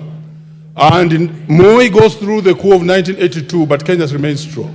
Kibaki comes in, he goes through the referendum failure of banana and orange, but he dissolves his cabinet, Kenya stands. Under Uhuru goes through the very high court judgment which went through the Supreme Court that presidential elections had been failed. The first one in Africa, Kenya stands. And finally, Ruto must go through this. Thank you, Kenyans. We are almost exhausted. Omanyo, 1 minute only. Thank you, Mr. Speaker. I applaud the appointment of the ladies that have shown the world, not just Kenya, that actually with substance in any gender, what these women are going to do, it's going to actually show the world that we can break the walls of discrimination. We can break what we thought was impossible. This lady who's going, if we are going to actually prove, because I know what they showed us, it proves that they can do it. So both of them were very powerful in their speaking. They showed that they prepared well and they were organized. So people who doubt that women cannot, especially a seat like Attorney General, people are already talking, saying, hey, that one needs a very powerful person. It just needs that kind of person that we have now, committed, very knowledgeable, and who has been there for a very long time. So I believe that the two will make us proud. Wamrada, 1 minute. Give her the mic. There you are. Or is ahead of you? Give her there you are. Thank you, Mr. Speaker. Sir, I really want to congratulate these two ladies. I personally watched Beatrice being interviewed, and I really want to congratulate both of them, and especially her, being an example of one lady that has come from a hardship. I heard her explain her background, and I thought she's a good role model for the girls in that region where she comes from. And I really want to also thank you, Mr. Speaker, and the panel that you had, because you are also very lenient to her. You are very fair. At some point, she looks panicking, and you people held her together. And I thought that was a good show for all of you that were in that panel. And I really want to appreciate and thank you for standing with her and helping her to compose herself and deliver on what she believed in, because she knew what she was talking about. I also want to thank the President of this Republic for appointing these two ladies in these positions, and we want to believe that they are going to deliver as they promised during the interview. And thank you so much, Mr. Speaker, for that. Aramalim, 1 minute. Mr. Speaker, I also want to join my colleagues in thanking our President, William Ruto, for having a cabinet that essentially, in every sense of the word, in terms of the diversity of this country, is very representative. Mr. Speaker, I'm very happy for Beatrice, the lady from Turkana. It's a very powerful motivation to the girls, pastoralist girls from my own constituency. Mr. Speaker, I have known Dorcas Odwor for the longest. That is one office that essentially is going to be manned by somebody who is not there just because she is from the female gender, but has the capacity to become one of the best AGs in this country's history. Mr. Speaker, we went through a lot of problems, but I'm very happy the kind of the cabinet we have today and its diversity and the representation of the four corners of this country in every sense of the word. So I want to thank the President once more, and let's move on and build our country. Thank you. Naomi Wako, 1 minute. Thank you, Honorable Speaker. I also congratulate you for the job well done, as I also congratulate the two ladies, Dorcas Agek and Beatrice. I watched them and I felt proud of their performance. They proved to be capable of the responsibility and the task ahead. And as a woman, I felt proud of their performance. Honorable Speaker, I also want to thank the government, our president, for recognizing the capacity of women in this country and for recognizing them and putting them in different positions. And I am sure these two ladies will perform, and especially the lady from Turkana, because she's my neighbor. I'm proud of her, and I'm sure she will serve this country, and many will be surprised because they will all be effective, they'll be accountable, and they will prove to people that what a man can do, a woman can even do better. Tindi Mwale. You have 1 minute, Baba. Thank you, Mr. Speaker. Mr. Speaker, I also rise to support the report of the appointment committee that has approved the appointment of the two ladies. Mr. Speaker, as you know, there's a popular saying that behind every successful man, there's a lady. So I believe behind the cabinet, the success of the cabinet, if we have more women, we are going to see government performing very well. And I also want to thank His Excellency the President for accepting to form the broad-based government, which he has also included members who have got substance to lead, as we have seen with the two appointments of the great ladies. Thank you very much, Mr. Speaker. I thank you, and I want to identify myself with the report of the committee which you shared. Mr. Speaker, I was very keen on checking the suitability of the two candidates for the job. Madam Speaker, Beatrice has a serious business to do with the East African community. Mr. Speaker, you know, in the story of deepening, tightening, and widening of the initiatives of the East African community, we believe that she has the capacity to steer the Kenyan position more diplomatically in areas that affect the East African community. Madam Speaker, East Africa is... Which Madam Speaker are you addressing? Oh, Mr. Speaker, I apologize, Mr. Speaker.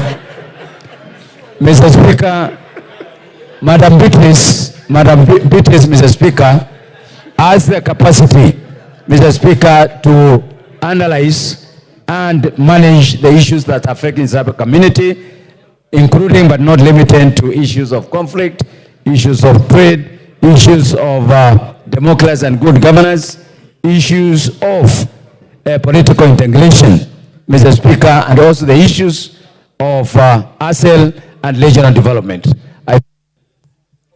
Jeho? Yes. Thank you, Mr. Speaker. Mr. Speaker, I want to take this opportunity to thank the co-chairs of the broad-based government, Mr. Speaker. His Excellency, the Right Honorable Raila Odinga, and the President of this Republic of Kenya, Mr. Speaker. Mr. Speaker. Order. Mr. Speaker, I think the honorable member, she is completely out of order. There is no co-chairs of a broad-based government, Mr. Speaker. We have one president, William Samoei Ruto. Honorable Jeho, you are out of order. And you are being mischievous for no reason. Thank you, Mr. Speaker. Well noted, but Mr. Speaker, we have a broad-based government, and it was good that we stick to that, Mr. Speaker. Mr. Speaker, because of the time, I want to take this opportunity to thank the President for giving opportunity to these distinguished ladies, Mr. Speaker. A lot has been said to Dr. Odrod, Mr. Speaker, and we thank him for trusting her, and hopefully this will be a historic moment. Mr. Speaker, the reason why I stood is because of Beatrice Askol, Mr. Speaker, a fellow lady from marginalized community, Mr. Speaker. Probably who went to school without shoes, Mr. Speaker, and who went and schooled under a tree, just like most of us, Mr. Speaker.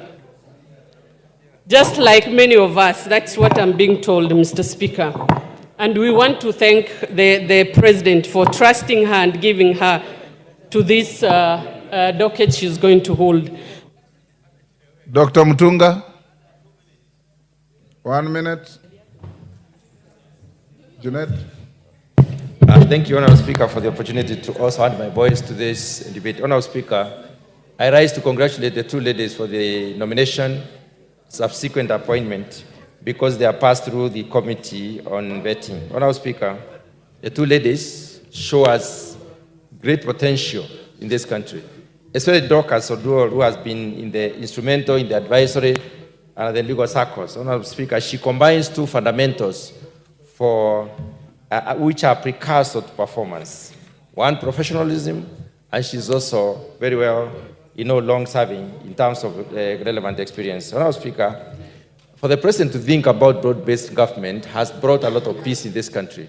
This is an idea that we need to thank the President for, and for inclusivity, especially in looking at different parts of this country, also balancing the agenda finely and looking at professionalism for purposes of advisory.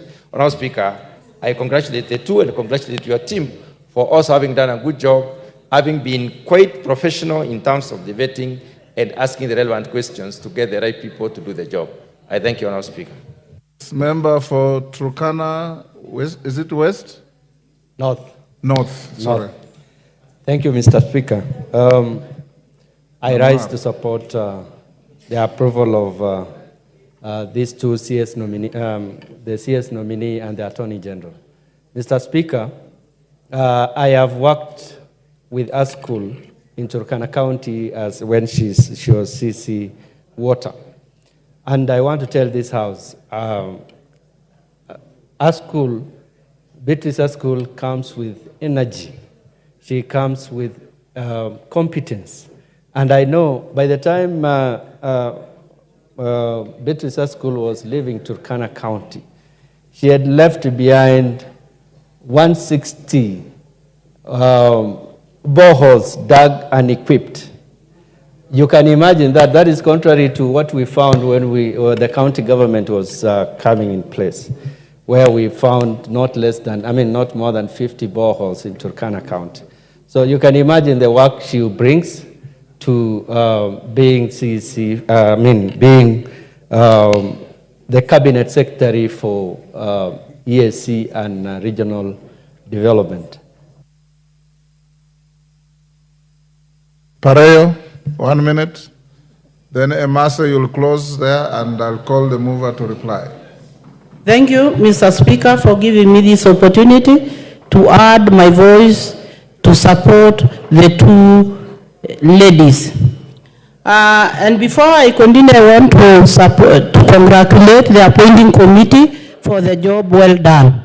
These two ladies has proved to have knowledge in the subject that they are being appointed to do.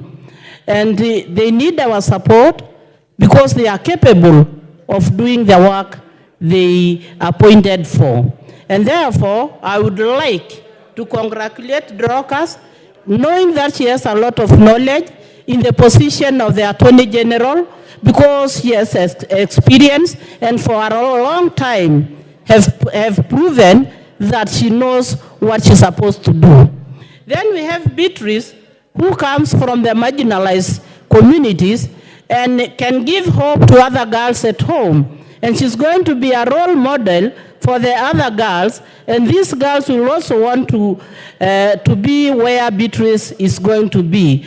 For that reason, I stand to support. Thank you. Thank you, Honorable Speaker, for the opportunity. From the onset, I also want to join colleagues in congratulating the two ladies. They were nominated not because Beatrice comes from Turkana or Dorcas comes from Luo Nyanza, but because of their competency, which they equally demonstrated before us, the committee, Honorable Speaker, that you are chairing. And secondly, I want to thank His Excellency the President for nominating the two nominees, and the nomination of the two ladies therefore made sure that the President complied to the 2/3 gender rule in his cabinet. So I want to thank him very much for that. And finally, I also want to thank the President for recognizing the minorities, nominating Beatrice from the Atakere community, of which I belong. That is a milestone for us, and we are very proud of that. And that therefore means that in the future, there will be a test on them also on the table, because now the minorities are on the table.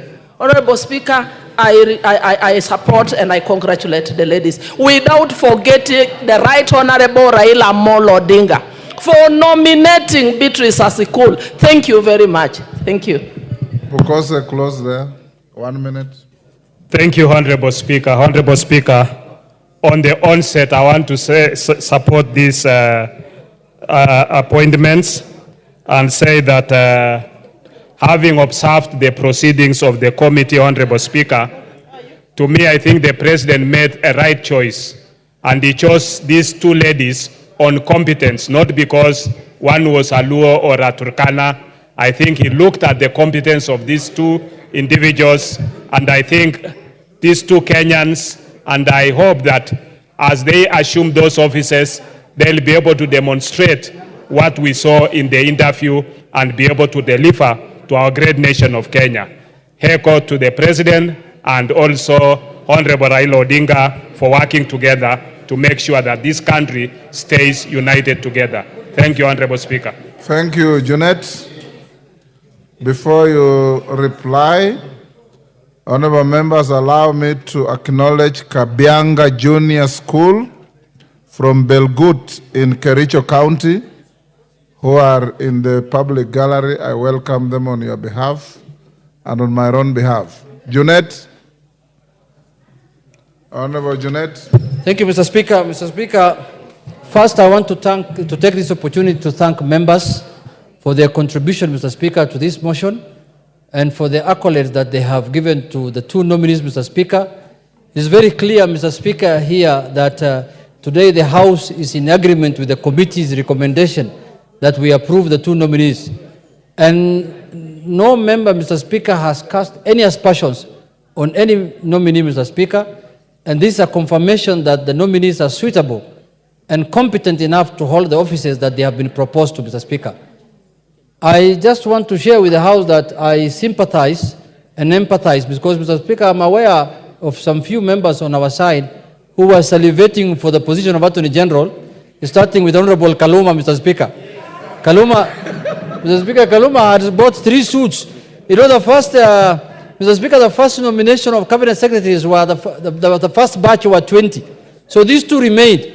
So I met Mr. Honorable Kaluma in a suit shop, and he was buying 3 suits at a go, Mr. Speaker. Then I asked him, what is the issue? He told me, I am being nominated as the Attorney General of the Republic of Kenya. Then I told him, okay, let's wait and see. So I had to take him for dinner the day the Honorable, Mrs. School was nominated. I told him, my brother, this is how the world is. Don't worry, your time is coming. Your time will come, and we will celebrate you another time, not now. This was not meant for you. So, Mr. Speaker, I sympathize with him, and I want to tell him that he can use those suits now in the House so that he can help Kenyans, Mr. Speaker, and he can use it as the Speaker's panel, Mr. Speaker. We want to see when Honorable Kaluma is on the chair with those suits, Mr. Speaker, and with those few remarks, Mr. Speaker, I beg to reply. Thank you, Mr. Speaker. Thank you. All the members on their feet, take your seats. Take your seats. Take your seats. Honorable Kaluma, there will always be a better tomorrow. Honorable members, I now put the question, which is that taking into consideration the findings of the Committee on Appointments in its third report on the vetting of the nominees for appointment as Cabinet Secretary for East African Community Affairs and Regional Development and Attorney General of the Republic of Kenya, laid on the table of the House today, Wednesday, 14th August 2024, and pursuant to the provisions of Article 152(2) and 156(2) of the Constitution and Sections 3 and 8 of the Public Appointments Parliamentary Approval Act, Cap 7F, this House approves the appointment of the following persons: Ms. Beatrice Askul Moe as the Cabinet Secretary for East African Community Affairs and Regional Development, and Ms. Dorcas Agik Odong Odwor, Senior Counsel OGW, as the Attorney General of the Republic of Kenya. As members of that opinion say aye. Aye. Will those of the contrary opinion say nay? The ayes have it. Honorable members, before the next order is called, yesterday we had some serious interest from all of you on the issue of the new financing mechanism in our universities.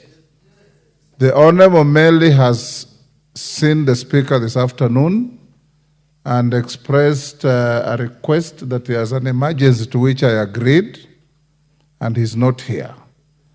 I want to ask you if you are available for this particular issue alone, since you are going to recess tomorrow. If you are available, I can constitute and convene a Kamkunji on Tuesday morning to discuss this issue before you proceed on your recess. If you are not available, I don't have to. Is it in order? Let me see the level of interest. Those who want to come Kamkunji on Tuesday morning, be upstanding so that I see the numbers.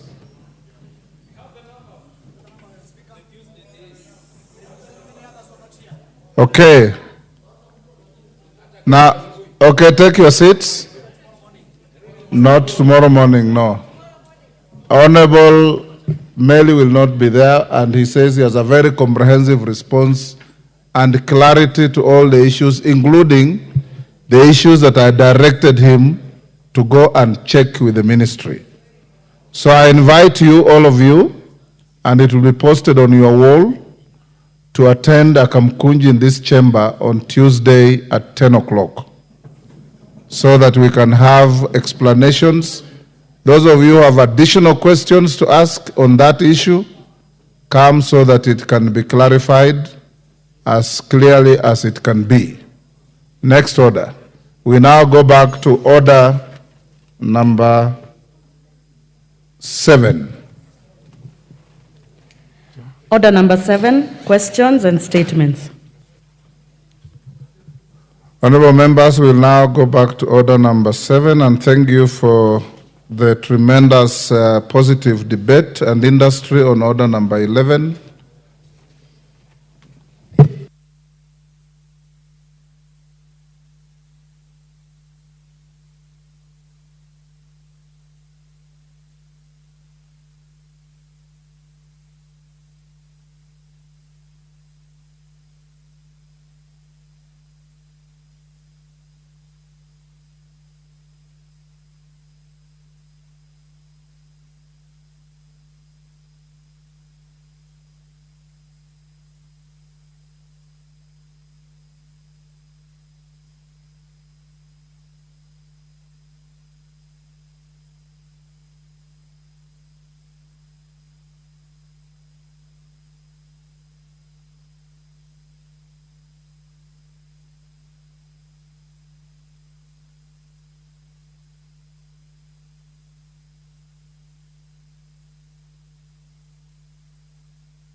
Yes, Honorable David Echeng. Mr. Speaker, thank you so much for the opportunity. Mr. Speaker, I wish to request for a statement regarding the abductions and extrajudicial killings in the country, especially during the just concluded Gen Z demonstrations. Honorable Speaker, pursuant to provisions of Standing Order 44-2C, I wish to request for a statement from the chairperson of the Committee on Administration and Internal Security regarding the ongoing abductions and extrajudicial killings allegedly by police officers. Honorable members, Article 37 of the Constitution provides that every citizen has the right to assemble and demonstrate peacefully. Notably, when the current government came into office, there was a commitment to adhere to the Constitution and the rule of law.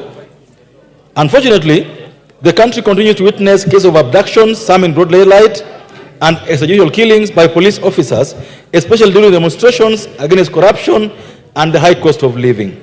It is worrying, Mr. Speaker, that while some of these abductions have been found alive, others have been murdered and their bodies dumped in swamps, dump sites, and mortuaries across the country. Additionally, whereas police officers are required to identify themselves, officers in civilian clothes have in the recent past failed to identify themselves while targeting peaceful protesters and abducting citizens across the country. This has caused distress to the families and the next of kin of those affected. Honorable Speaker, as you may be aware, this afternoon the court has made a decision that the police officers going out on these demonstrations must show their faces and their badges. Honorable Speaker, so against this background, the request for a statement from the chairperson of the Committee on Administration and Internal Security on the following. Roman 1, a detailed report on the number of people arrested during the demonstrations in June, July, and August 2024, and the offices the said persons offenses that the said persons were charged with. Number 2, a list of the names of those who lost their lives during these demonstrations across the country. And 3, a tabulation of the number of unaccounted for bodies in each public mortuary across the country. And finally, Mr. Speaker, a report on the number of persons reported missing across the country as per the police records. Speaker, I do thank you. Thank you, Honorable David Ucheng. The Chair, Departmental Committee on Administration and Internal Affairs, how long do you want to take to respond to this question? Honorable Speaker, maybe on this one I need your indulgence, considering that we will be going for recess tomorrow. So maybe probably immediately when we resume. Unless you direct otherwise. Honorable Cheng, fine with that? Honorable Speaker, I know this is not a small matter, and I would wish that the chairperson takes their time as a committee to deal with this matter conclusively. Thank you. Yes, Honorable Chair, you will give your response latest the second week from recess.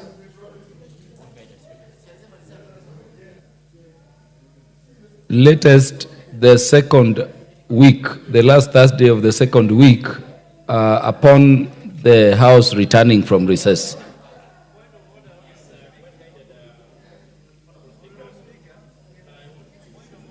Reason even should maybe a response from the ministry comes earlier than that. Yes. Maybe behind tabling when we resume, I can probably still share with the concerned members. Certainly, obviously acceptable to Honorable Cheng.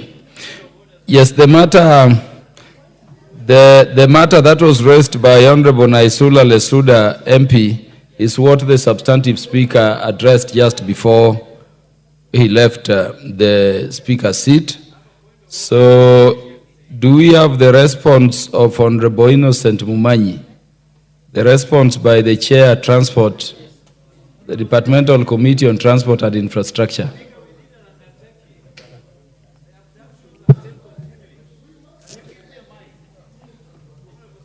Honorable Jared Okello, what is the matter? What is out of order?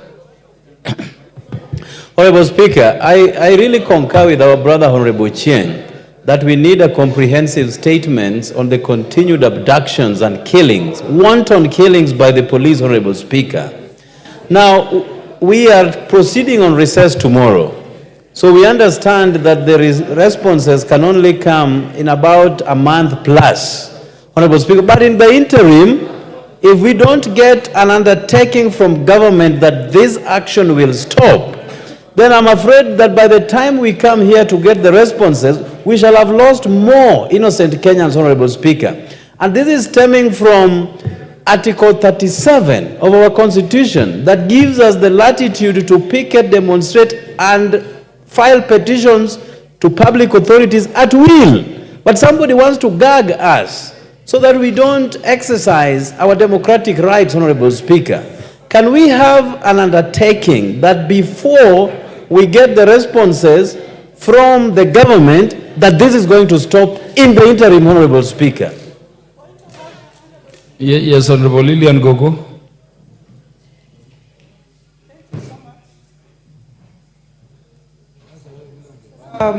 Thank you so much, Honorable Speaker. I think this is a sensitive matter that has been raised by Honorable Ochieng.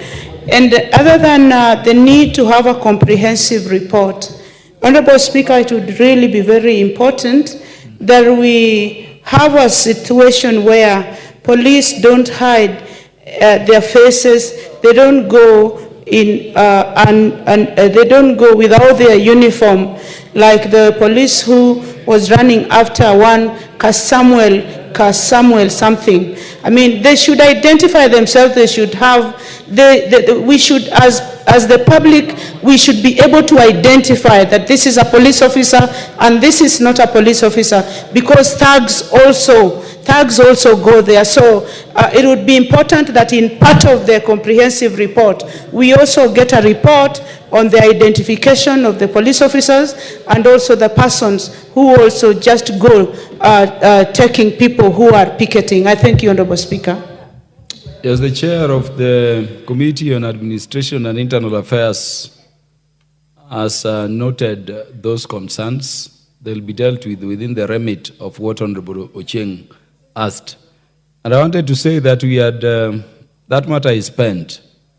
I had called the chair, Departmental Committee on Transport and Infrastructure, to respond to the matter that was raised by the Honorable Innocent Momanyi.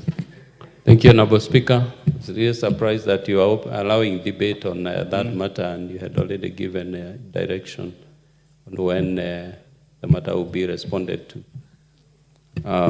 But I'm up to respond to the statement requested by Honorable Momanyi, and I can see he is in the House. Honorable Speaker, I will not read the question. If you allow me, I'll go straight to the response. Honorable Speaker, on Wednesday, 12th June 2024, the member for Bobasi constituency, the Honorable Innocent Momanyi MP, requested for a statement from the chairperson of the Departmental Committee on Transport and Infrastructure regarding the reconstruction of a collapsed bridge in Nyamache Town, Bobasi constituency. Honorable Speaker, in the statement, the Honorable Momanyi sought to, among other things, establish why KERA has taken inordinately long to reconstruct the bridge in Nyamache Town since its destruction by flood was reported in May 2023. Request the KERA headquarters in Nairobi to release the emergency funds totaling to 19 million for the immediate reconstruction of the damaged bridge. The measures put in place for the reconstruction of the said bridge. Honorable Speaker, the committee met the PS roads on 30th July 2024, and the response given is as follows.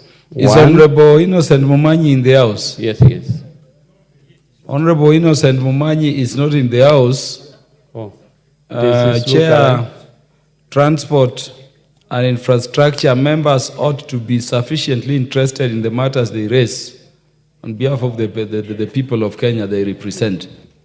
Thank you. There is a member. Because he is not there, I want to direct that you table that response here and get a way of giving him a copy of it so that we can transact other business. Okay, I'm Yeah, well just guided. table it. It I'm well lessens guided, your Chair. burden. Yes, Yeah, so table it so that we can get a copy. And then you can also get a way of getting him either to get the response from the parliamentary officers and to take it up from there. Chair, Transport and Infrastructure, you will now respond to the question that was raised by Honorable Stephen Mule, MP. I also can't find him here, Chair. Is Honorable Stephen Mule there? Honorable Stephen Mule also is not within the House. You will also table that response for them to access us and when they will be back to the House. Respond to the question raised, Chair, by the Honorable Tindi Mwale. Is Honorable Tindi Mwale in the House? Tindi Mwale is the Vice Chair of the Public Accounts Committee. Yeah, take your seat. It is your question being responded to. Honorable Speaker, on Thursday, 2nd May 2024, the member for Butere, Honorable Tindi Mwale, MP, requested for a statement from the chairperson of the Departmental Committee on Transport and Infrastructure regarding the potential infringement of the right to privacy by the National Transport and Safety Authority, NTSA. Honorable Speaker, in the statement, the Honorable Mwale sought to, among other things, establish the measures being taken to address the issue of registered organizations being unable to create or activate independent NTSA accounts to avoid companies only having the options of linking their data to unauthorized accounts. B, steps that have been taken to protect citizens whose accounts are linked to an organization's transactions, given the company's transaction receipts display authorized persons' details instead of the company's details, such as the name, telephone number, email address, and an identity card or identity number. And C, the measures that have been established to ensure that the accounts of users with the limited rights on transactions of major accounts do not intrude into the privacy of the authorized person's personal data available on its citizen platform. Honorable Speaker, the committee received a response from the Ministry of Roads and Transport during a meeting held on 30th July 2024, which I now wish to make. One, regarding the measures being taken to address the issue of registered organizations being unable to create or achieve independent NTSA accounts. Two, avoid companies only having the option of linking their data to an unauthorized account. The ministry submitted that NTSA is not considering providing independent organizations accounts since it creates cybersecurity issues and lacks accountability. It is also not possible to know who is controlling these generic accounts at any time.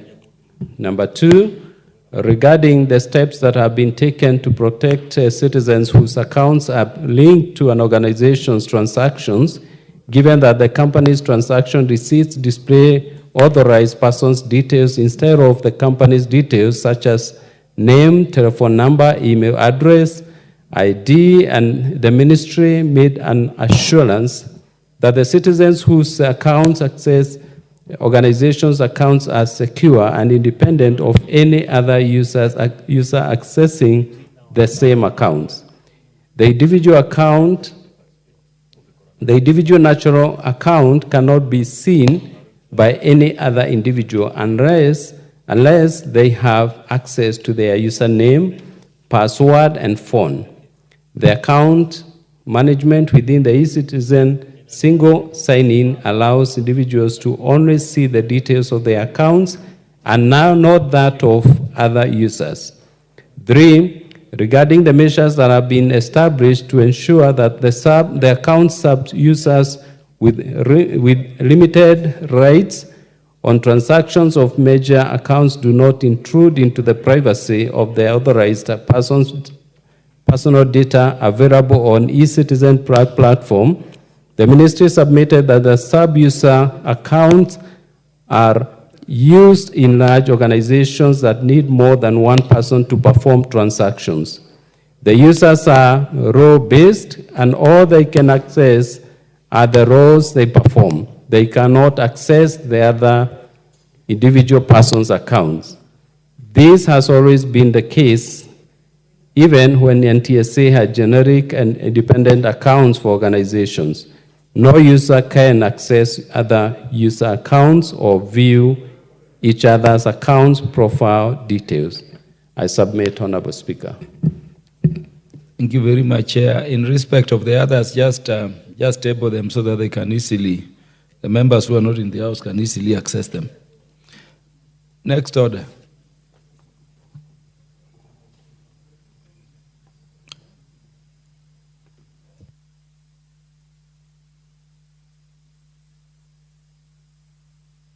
Honorable Tindi, are you satisfied by the response? Yes, Honorable Speaker, I'm satisfied. I'm only waiting for you to give me the chance to move the next order. I'm the Vice Chairman of Public Accounts Committee. So you are satisfied by the response? Yes, from coming from the relevant ministry through the chair? Yes, I'm satisfied.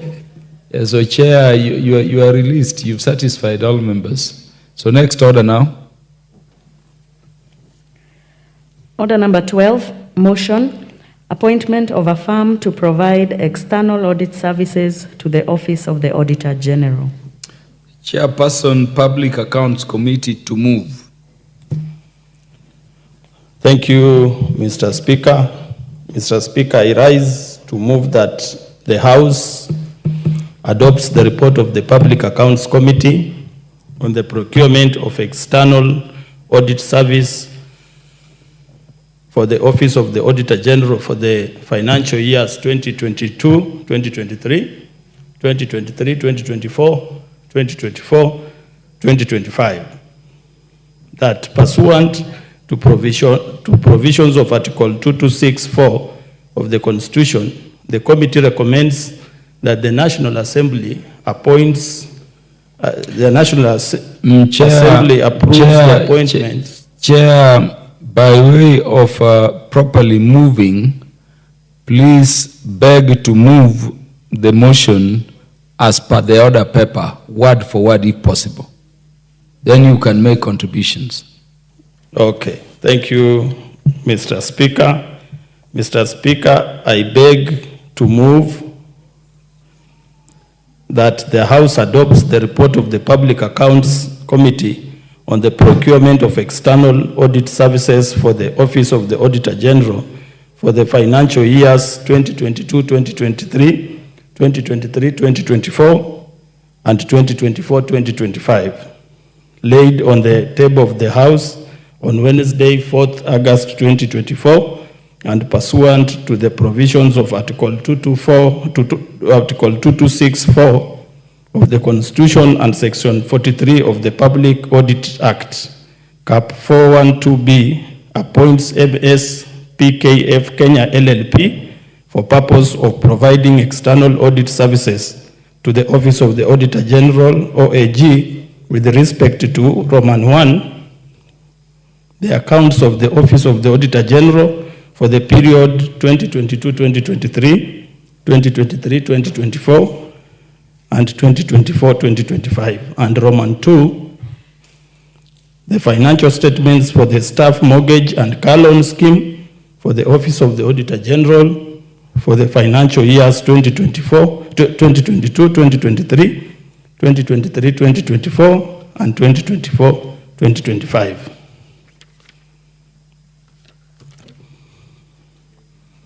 Mr. Speaker, pursuant to provision of Article 224, pursuant to provision of Article 2264 of the Constitution, the National Assembly is required to appoint a professionally qualified accountant to audit the office of the Auditor General. This is towards ensuring that the office itself, being the person of accountability, is in itself in compliance with the constitutional principle of accountability, prudence, financial management, and value to Kenyan taxpayers. The Office of the Auditor General is a key cog in the accountability cycle that culminates with the audit of sums appropriated by the National Assembly to all government agencies, including itself. Kenyan taxpayers expect prudent use of the resources towards service delivery. Parliament is a key consumer to reports of the Auditor General, including annual audit reports, special audit reports, and performance audits, which ultimately should guide budgetary provisions to all agencies. In these reports, Mr. Speaker, that is the fact occupy much of the time of audit committees. Mr. Speaker, the Public Accounts Committee has been on the forefront of advocating for increased budgetary allocations to the Office of the Auditor General. It has been the desire of the committee and indeed the National Assembly to have a fully capacitated audit office to keep up with the pace of the budgetary growth of our annual estimates. Indeed, the Auditor General will admit that despite more funding requirements, the office has seen tremendous growth in capacity over the years. For instance, in the last 5 years, the office had annual allocation of 5.88 billion in 2019-2020 financial year to the current Kenyan shillings 8.12 billion in the prevailing financial year 2024-2025, which has enabled the office fulfill its mandate enshrined under Article 229 of the Constitution. Mr. Speaker, it has been evident that lately the office has indeed used these resources to churn out more reports. The Public Accounts Committee have devised methods to consume all these reports and derive value for taxpayers' money. It is not lost on the committee that even as the Office of the Auditor General is independent, ultimately accountability and oversight rests with the people's representatives, Parliament. It is against this backdrop that we have continued to engage the office towards improving pace and quality of audits. Mr. Speaker, from the foregoing and in compliance with provisions of Article 2264 of the Constitution, the committee received a recommendation of award to tender on the procurement of external audit services.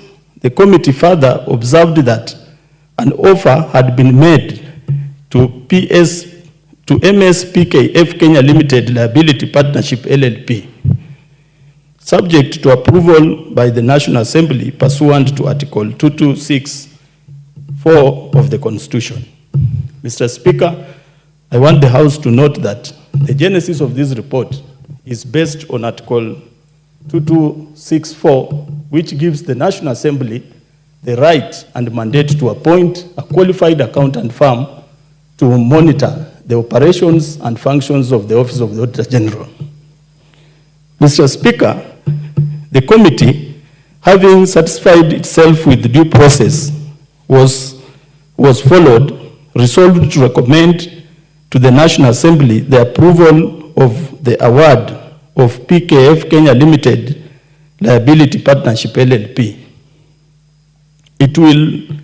I will in brief demonstrate to this honorable House the process that culminated in the award of the aforementioned firm. Mr. Speaker, in fulfillment of Article 2264 of the Constitution, the National Assembly tendered through request for proposal for provision of external audit services to the Office of the Auditor General.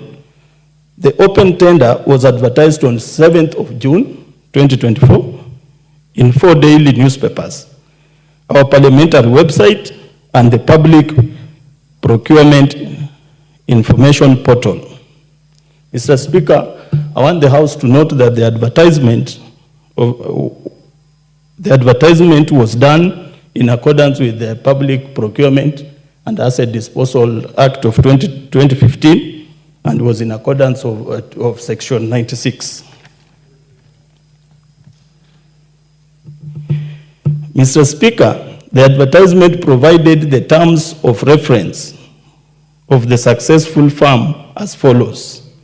A, conducting independent audit of the organization's activities or operations in line with the international standards on accounting and international financial reporting standards and guidance by Public Sector Accounting Standards Board. B, expressing of opinion on whether the financial statements are prepared in all material aspects in accordance with applicable financial reporting standards and frameworks, whether the organization has maintained proper books of accounts, and whether the accompanying financial statements give a true and fair view of the financial position of the Office of the Auditor General. Reviewing and elevating the organization's internal control and risk management system, and advising management and board in adequacy/effectiveness of the system and proposal of this improvement. Reviewing adequacy of the organization information system and infrastructure. Providing any other value addition services consistent with the audit of the organization. The tender submission and opening date was on 18th of June 2024 at 11 a.m. The tender required bidders to submit separate technical and financial bids. A tender opening committee was formed by the audit accounting officer on 13th June 2024 pursuant to Section 78 of the Public Procurement and Asset Disposal Act 2015 to oversee the tender opening process. The following two firms responded by submitting their bids. Bid number 1 was the firm of PKF Kenya LLP. Bid number 2 was Nelson and Francis LLP. An ad hoc evaluation committee was appointed by the accounting officer on 13th June 2024 pursuant to Section 46 of the Public Procurement and Asset Disposal Act 2015 to evaluate the bids submitted by the two firms. The evaluation committee concluded the evaluation exercise on 3rd July 2024 and submitted an evaluation report to the head of the procurement function as per the provision of the Public Procurement and Asset Disposal Act 2015, paying respect to Section 46. During evaluation, Nelson and Francis LLP was disqualified at the preliminary and mandatory evaluation stage for reasons specified in our report, including tax non-compliance. As you know, Mr. Speaker, tax compliance is a mandatory requirement in any procurement in this republic. PKF Kenya Limited met all the preliminary and mandatory and therefore proceeded to the technical second stage of the evaluation, which it scored an average of 80%, which was above 75%. This is when you combine the financial plus technical scores. It scored 75%, which was 80%, which was above 75%. Further, procurement procedures as elaborated in the report ended in award to the firm at a tender cost of Kenya shillings 25,565,235 Kenyan shillings. A notification of intention to enter into a contract was issued to the firm subject to approval of the House. It is this approval that this committee seeks from this honorable House, Mr. Speaker. Mr. Speaker, during interrogation of the process by the committee, it emerged that it has been usual for very few firms to bid for the bid, and this time was no exception, with only 2 bidding. The apparent reason for this state of affairs has been that most of these independent audit firms shy away from professional distance, having been engaged by the Office of the Auditor General in other outsourced engagements. The committee's decision was, however, constrained with this fact, as the procurement laws were all adhered to. Mr. Speaker, the firm has previously been engaged by the National Assembly, that's the firm of PKF, and we are in fact waiting for its report for the preceding years. And the committee will submit this report to this House. The committee, we commit to provide thorough oversight to this important office towards improving its operational efficiency and obtain value for money for every coin appropriated by this House. Mr. Speaker, this report is basically straightforward and a brief one, and I therefore wish to request the House to adopt our report and approve award of the audit services to PKF Kenya Limited.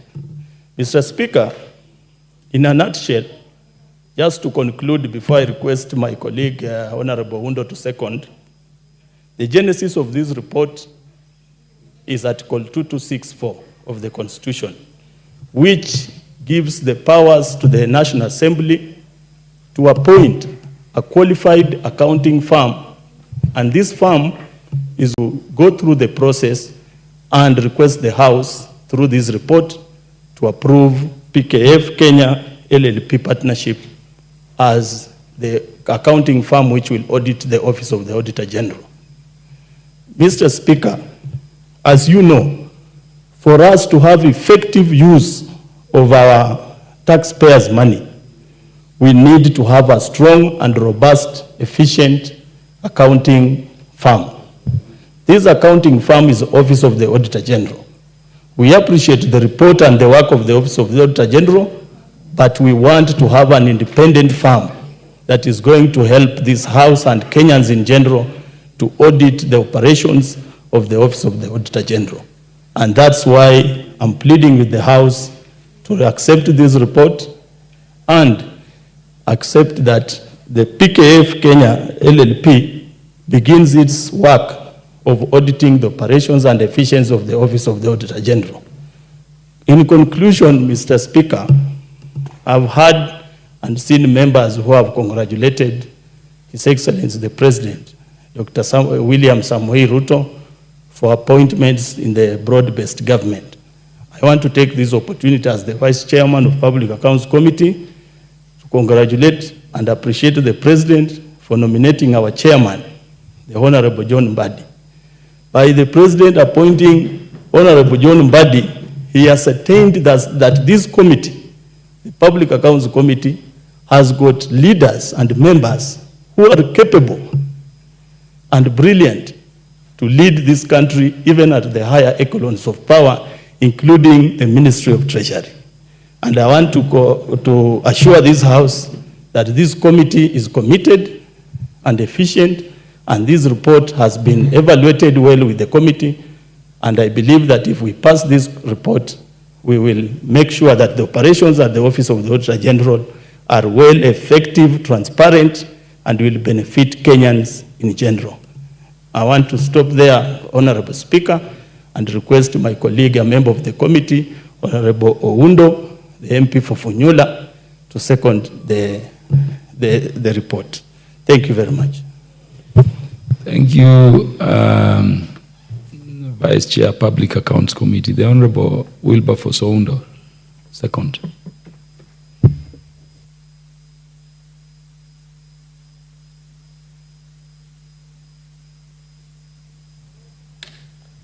Thank you, Honorable Speaker. I stand to second the motion by the Public Accounts Committee of the National Assembly of the Republic of Kenya in its report proposing the appointment of an audit firm to audit the auditor. Honorable Speaker, this House, by dint of the Constitution of Kenya, appropriates funds to the Office of the Auditor General as required under the Constitution in order to enable them undertake the works or assignment mandated to them under the Constitution and the relevant Act of Parliament. Concomitantly, Honorable Speaker, the House must therefore audit or oversight the funds that have been appropriated to confirm and satisfy themselves that they have indeed utilized those funds as provided for under the Constitution, any written law, or any operational procedures or manuals to ensure there is value for money and there is efficiency. Honorable Speaker, we have always said power corrupts, absolute power corrupts absolutely. If you give those Auditor General funds and there is no hint at all in law that we have to check whether they have used those funds prudently, then obviously human nature, by its very nature, there will be a tendency to misuse and misappropriate those funds. And that's why the drafters of the Constitution, their wisdom, said the Auditor General must also be audited. Of course, I can just look at it, the irony. The Auditor General catches the thief. I don't know whom do you send to catch the thief. Do you also send to catch the thief?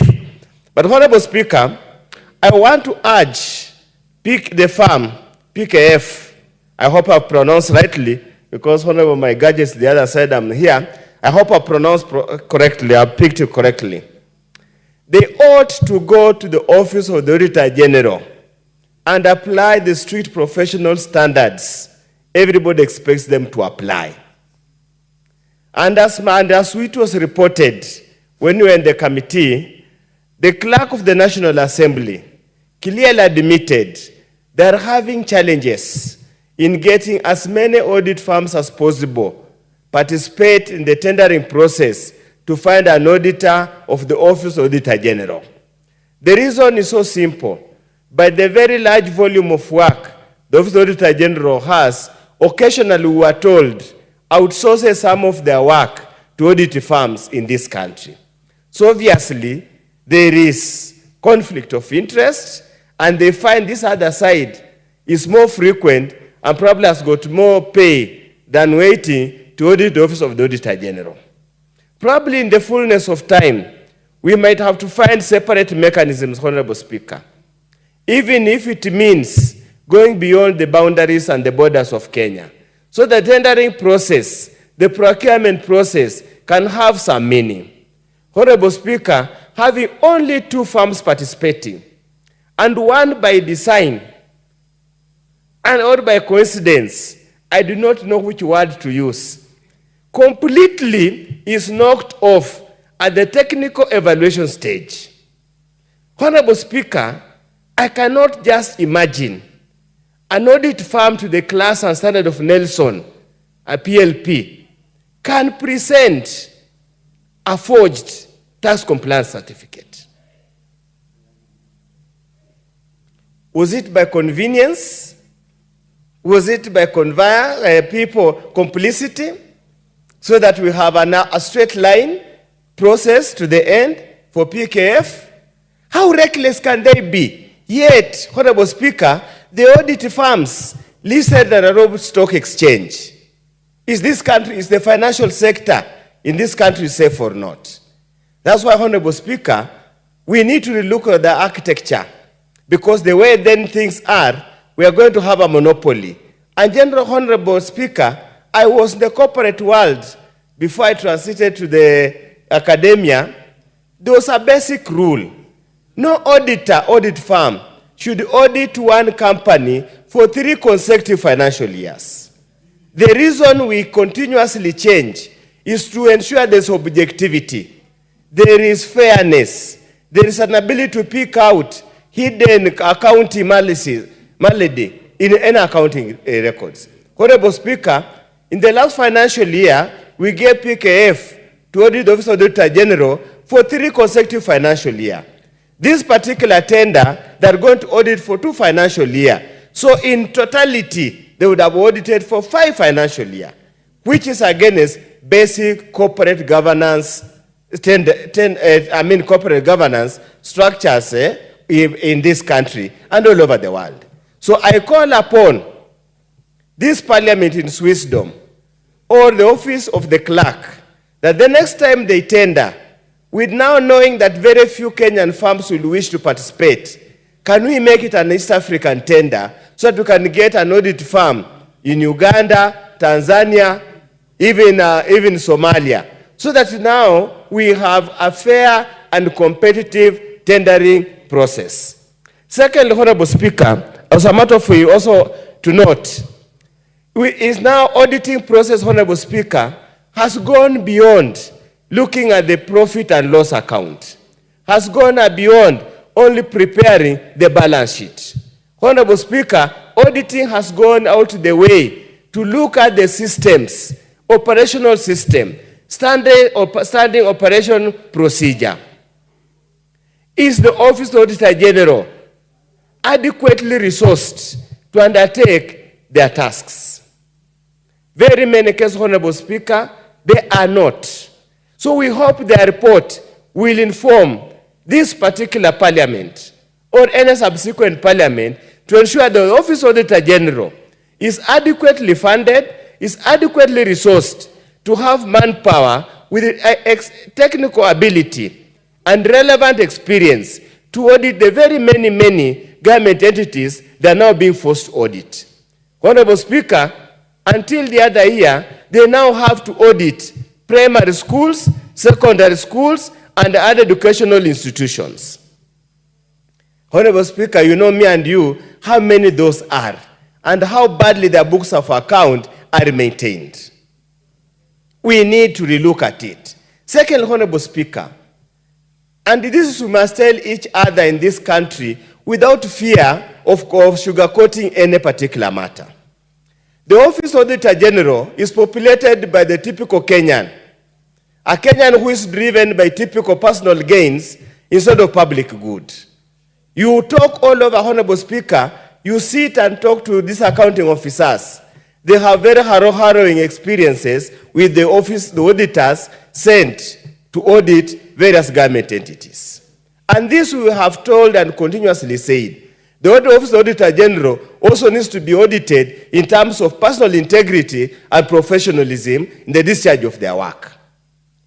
That's why, Honorable Speaker, many of the reports produced by the Office of Auditor General, whenever they're subject to a test in any particular court of law, they fall short, and that's why you don't get as many convictions arising from the report of the Auditor General. It is time, Honorable Speaker, we must, as a country, relook at it, because the alternative is for us to go to continuously perpetuate corruption and use the Office of the Auditor General to cover corruption. Honorable Speaker, I just wish PKF will be bold enough, other than just auditing the books of account, to go outside there in the field and ask those entities who are audited by those Auditor General, so that they can share with them the experience of being audited by those Auditor General, so that we can come to fore. We say exactly what is happening, Honorable Speaker. Honorable Speaker, many of us are members of Parliament here. When they come to audit CDF accounts, many times they deliberately write very adverse reports. And before those reports are admitted here in Parliament, Honorable Speaker, they sneak those reports to the media, and the media now splashes, Honorable so-and-so has eaten bursary money. As if a member of Parliament is an accounting officer, he has to go to every single school asking for receipt to confirm the bursary money has been sent. That's why we are asking there must be infused adequate professionalism in the office of the Auditor General, so that Kenyans can get value for money. As I conclude, Honorable Speaker, I also want to tell the office of the Auditor General, there are no sacred cows in this country. There are no stones that are not capable of being turned. They must go outside there and pick out the rot that is starting at the county governments, as well as the national government, and all over.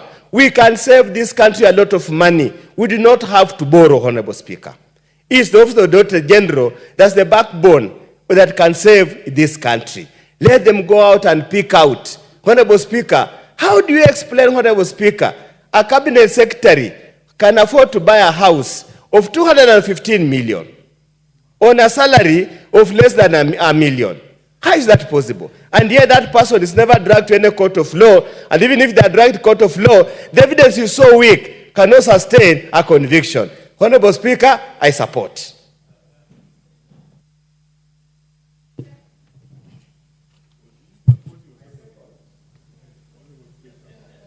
The Honorable Tindi Mwale and the Honorable Dr. Wilberforce Oundo confirmed to us that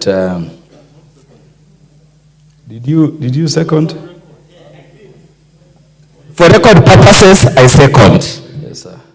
Yes, so I was saying your contributions in moving this particular motion confirmed to us that the institutions of Parliament will always outlive whoever the member is in them. We don't feel the Honorable John Badi is now not the chair of Public Accounts Committee. Congratulations. Honorable members, let me now propose this question so that the House may debate. And I propose the question that this House adopts the report of the Public Accounts Committee on the procurement of external audit services for the Office of the Auditor General for the financial years 2022-2023, 2023-2024, and 2024-2025, laid on the table of the House on Wednesday, 14th August 2024, and pursuant to the provisions of Article 226, Sub-Article 4 of the Constitution, and Section 43 of the Public Audit Act, Cap 412B, appoints Messrs. PKF Kenya LLP for purposes of providing external audit services to the Office of the Auditor General with respect to 1, the accounts of the Office of the Auditor General for the period 2022-2023, 2023-2024, and 2024-2025, and 2, the financial statements for the Staff Mortgage and Car Loan Scheme of the Office of the Auditor General for the financial years 2022-2023, 2023-2024, and 2024-2025.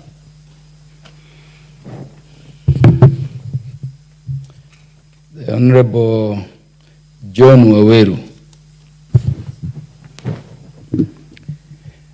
Mr. Speaker, I thank you. I'm also very pleasantly surprised to have gotten the pole position to be the first one to speak on this one. And Mr. Speaker, allow me to just commend the format in which this report has been moved. The mover has done a beautiful job. The man supporting this, Dr. Oundo, we all know, the quality of debate that Dr. Oundo brings to this House, has also supported and seconded this report very ably, informed the House and informed even on the processes that they have taken to get us to where we are. Mr. Speaker, I stand to support this report. I stand to support this report because I do believe that this committee has ably applied itself before they presented this report to the House. And allow me at this juncture, Mr. Speaker, to also take this opportunity to congratulate the Honorable John Bandi, a long-serving member of this House who was also chairing this committee, and I'm sure he was part of this process, and I need to congratulate him for his new appointment at Treasury as the minister in charge of the affairs there. Mr. Speaker, the Public Accounts Committee has laid before us a very important report. And I would like to take some time to just appreciate the process that they undertook as provided for by the Constitution. This is Article 226, Sub-Article 4, and also the laws as provided for in the Public Procurement and Disposal Act, which has provided for the process that has been well spoken to by Honorable Tindi Mwale when he was moving this report. Mr. Speaker, these are the things I'd like to say about this procurement of an external auditor who is needed to come to audit the accounts of the Office of the Auditor General, who is also required to check into the financial statements for the staff mortgage and the car loan scheme at the Office of the Auditor General, and who is required to basically audit the auditor. Mr. Speaker, if we are satisfied that the process that was undertaken delivered us the right people, who are the PKF, then we must task them to do the work that they are required to do. Mr. Speaker, if it is so, as has been reported by Dr. Oundo, that the process of procurement is becoming either inefficient or not delivering the right people, then, Mr. Speaker, I think it is at this point that this House must say that the process of the procurement of an external auditor for the Office of the Auditor General needs to be rechecked. The issues that have been raised here are critical, Mr. Speaker, that it cannot be coincidence or by design that the people who are up against PKF found themselves falling into some very technical issues which are bordering even on matters of integrity. The presentation of fake certificates before a vetting entity for an auditor should be a matter that should raise the eyebrows of this House, Mr. Speaker. As it has been said, this auditor is required to audit the auditor who audits other auditors who audit the books in this republic to ensure that there is prudent use of public finances in this country. So if there is a blemish on the process which was undertaken, then we know that the product is only as good as the process. So if the matter of the procurement is brought to disrepute, then even the working of that entity shall be brought to disrepute. However, if the committee is satisfied that PKF, according to the laws and the constitution of this country, should be the audit firm auditing the Auditor General's office, then so be it. As per the report presented here, the committee is satisfied. So we have no other reason for us not to be satisfied. Now, when we task them to do the job, Mr. Speaker, we pray that the audits that are going to be done are going to be audits that are independent, but more so audits that can stand up to the acceptable international standards of auditing, Mr. Speaker. And if they could observe this, then we shall be able to see a number of things. And I do not want to preempt their work. If they apply themselves properly on this job, Mr. Speaker, I'm sure that in their findings, they shall find that the office of the Auditor General as currently constituted is not able to undertake all the work that it is tasked to do. This is an office that is a central office, probably somewhere here in Nairobi, that is required not only to audit national books, but also audit the counties, audit the ministries, audit the agencies, audit the departments. They are the same people who we see in our constituencies auditing our national government constituency development funds, Mr. Speaker. As currently constituted, I can feel the strain that is in this office. So if these auditors are going to do their work right, they shall audit and they shall find that as currently constituted, the office of the Auditor General is inefficiently composed to undertake the job that they are required to do. Mr. Speaker, if they apply themselves to this work, they are required, as Dr. Undo said, to go beyond just auditing the numbers and the bottom lines and balancing out the books. An audit today requires for a system audit. It also, I dare say, requires for a welfare audit, Mr. Speaker. The auditing of the welfare and the terms of individuals working in this office. Mr. Speaker, on one occasion, I happened to sit next to the former Auditor General, a very esteemed Kenyan, Mr. Ouko, on a flight from Mombasa coming back to Nairobi. Mr. Speaker, I was shocked with what I heard. I came to learn that anybody serving in the office of the Auditor General enjoys no perks and enjoys no other terms after their retirement, Mr. Speaker. A person sitting in such an esteemed office is not sure of how they shall pay their hospital bills when they leave office. They are not sure of how they shall take care of their welfare when they leave office. Such a critical office.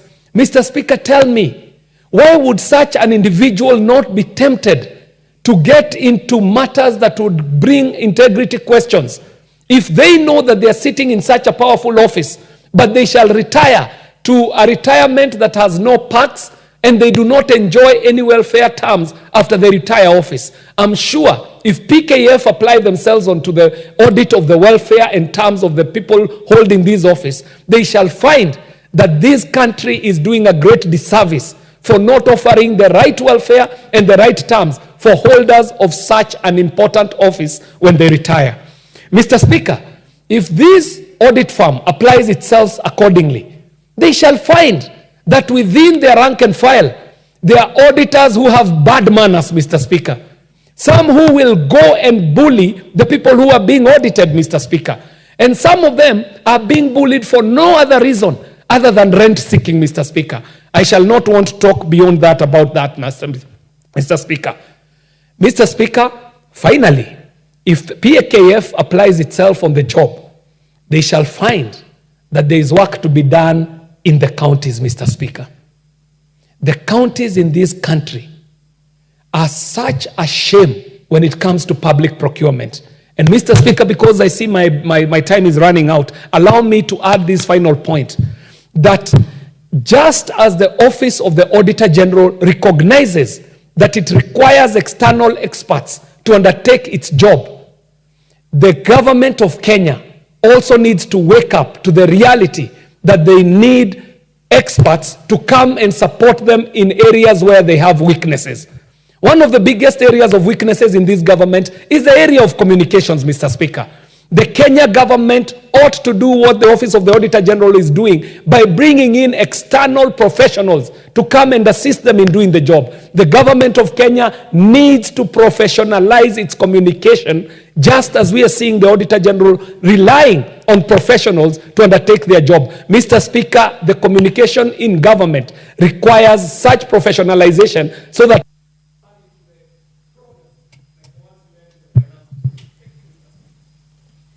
maybe next to speak on this is the Honorable Jessica Mbalu.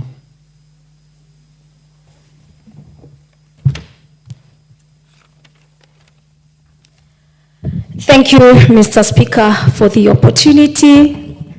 Mr. Speaker, I rise to support the report on appointment of a firm to provide external audit services to the Office of the Auditor General, moved very well by the Vice Chairperson, Public Accounts Committee, and seconded by the Honorable Member from the Lake, the Honorable Oundo.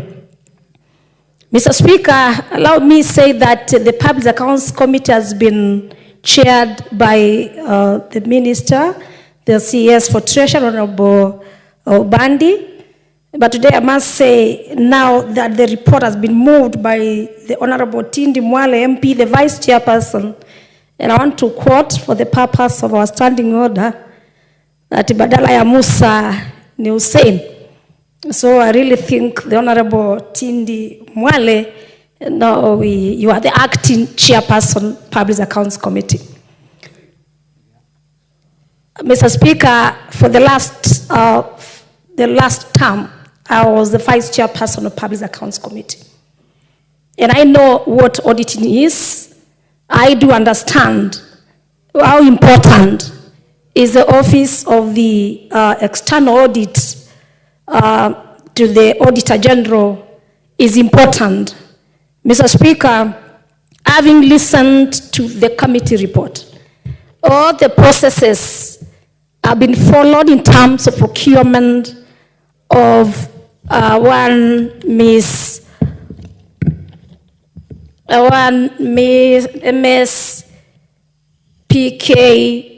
PKF Kenya LLP as the firm that has won the tendering process. Mr. Speaker, looking at the report, the right procurement process was followed, all the processes were followed, and the Public Accounts Committee, with its membership, has been convinced that our Miss PKF Kenya LLP is the right firm to audit the Auditor General. The advertisement was done in terms of the successful firm, Mr. Speaker, and I want to say I'm very grateful that the committee has been able to conduct independent audit of the organization's activities and all the operations, of course in line with the international standards on auditing and international financing reporting standards. And these are the guidelines, Mr. Speaker, by Public Sector Accounting Standard Board. And so this committee was convinced that the firm that they are seeking for approval from this House is well in terms of these books. Mr. Speaker, the committee has also expressed themselves and through opinion on the financial statements that have been prepared. And in all material respects, Mr. Speaker, it is in accordance with the applicable financial reporting standards and the frameworks, Mr. Speaker. They also looked at whether the organization has maintained proper books of accounts and whether their company financial statements have given us a true and fair view of the financial position of the Office of the Auditor General. Mr. Speaker, these findings and this examination by the committee shows how the Public Accounts Committee went into details, even looking at the tenders in terms of the technical and the financial, aspect.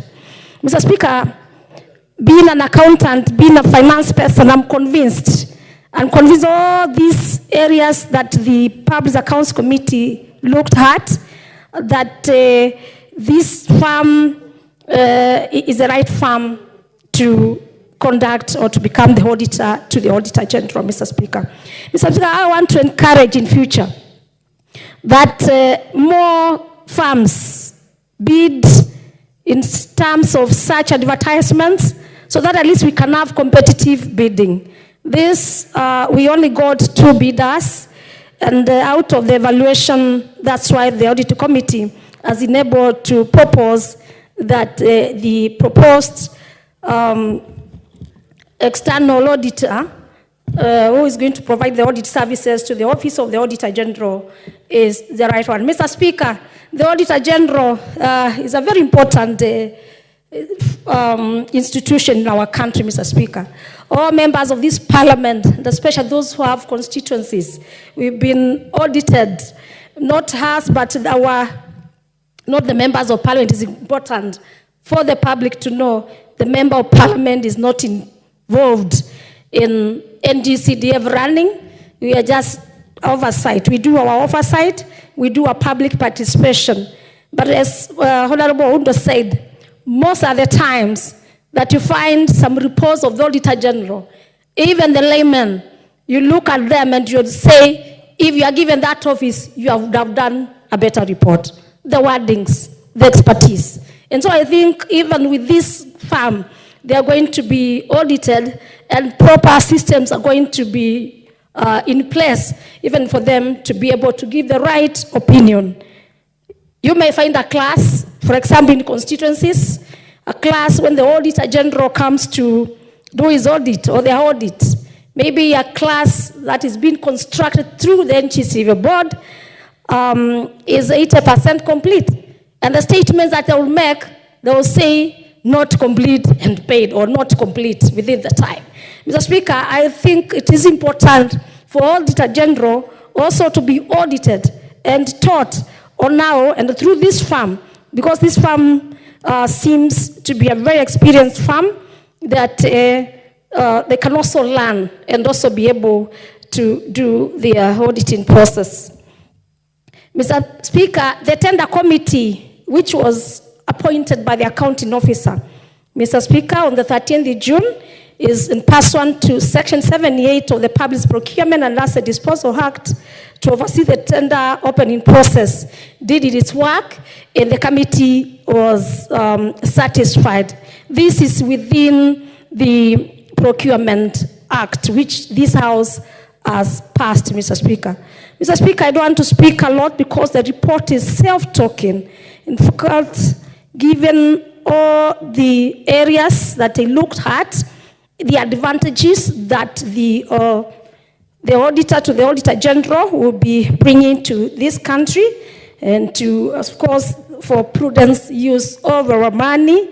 Mr. Speaker, I am convinced, and I therefore want to say I support the adoption of the report of the Public Accounts Committee on the procurement of the external audit services for the Office of the Auditor General for the financial years 2022-2023, 2023-2024, 2024-2025, which was procedurally laid on this House, and this we appoint PKF Kenya LLP. I thank you.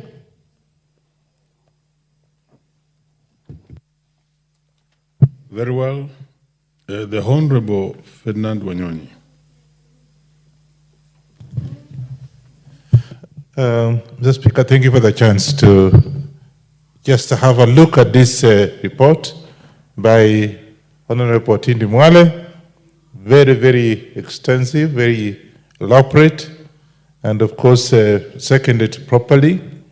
I think I'm a bit disappointed, Mr. Speaker, that this is what coming at this stage. First of all, the auditor to the Auditor General. I would have expected, because there's a lot of eagerness to get jobs done, what have you, that they expected at least to get two or more than two applicants at least. We would have talked about 10 or so, because there are so many auditors in this country. And I'm just looking at it, and just two of them seem to have applied, and one of them has applied too, and one was taken. And therefore, I think there's much more than it meets the eye. And I think it's important because for us, there's value for money, and we need to know exactly what is happening to the money that the Auditor General is actually checking, because we have a lot of misuse. We have a lot of people who are very miscellaneous in terms of usage of funds that actually this House approves on occasional or no departments actually, or ministries. But now, my question is, and I'm a bit upset, only 2 companies actually applied for this job, and 1 was taken. And there are a lot of question marks only on the so-called PKF. Again, a lot of questions about the qualification of the same. And of course, now we are looking at it and say, look, is it right that there's this money that we are going to spend on this particular external auditors? Is it worthy or not?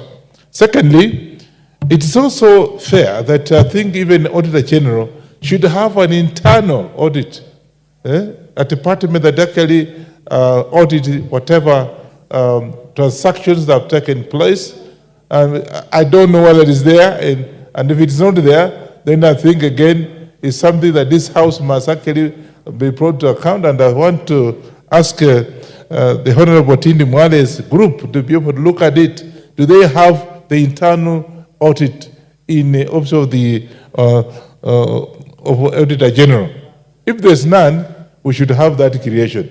And of course, when you advertise, I would have expected more than 10 companies actually coming forward, Mr. Speaker, to participate in this particular, as only 1 or 2 of them actually came forward. And therefore, I think this is much more than it should be. I would therefore request that our department here, of course, now ask the Auditor General office to re-advertise so they can get more people, actually more companies getting to come and do the audit, which is, of course, audit must be done regularly. And I would think that as it is now, is a shortcut. And therefore, nothing will come out of it.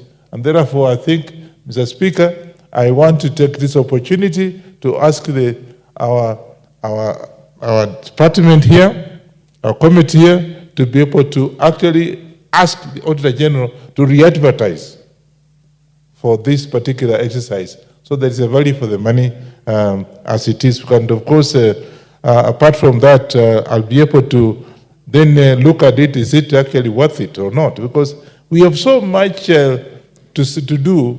There are so many loopholes in all the ministries. And therefore, the Auditor General is actually a very key department, and therefore, we are looking at it and be able to, and expecting so much from it. But as it is now, from what I'm saying, no, it's not meeting what the requirements are. And therefore, I've got my reservation for the same, and therefore, I'm asking our committee to be able to come out and look at it critically, as somebody mentioned, and I think the second I was saying, in fact, instead of even having internal, let's make it international advertisement. You can get auditors from whatever, Europe, even whatever. Just look at the papers and see whether the procurements and whatever has been done in the other ministries has been done as expected. And therefore, I have my reservations, and I think we should look at it more critically and not just pass it for the sake of it, because I think it is much more than meets the eye. I support the report. Engineer Paul Nzengu.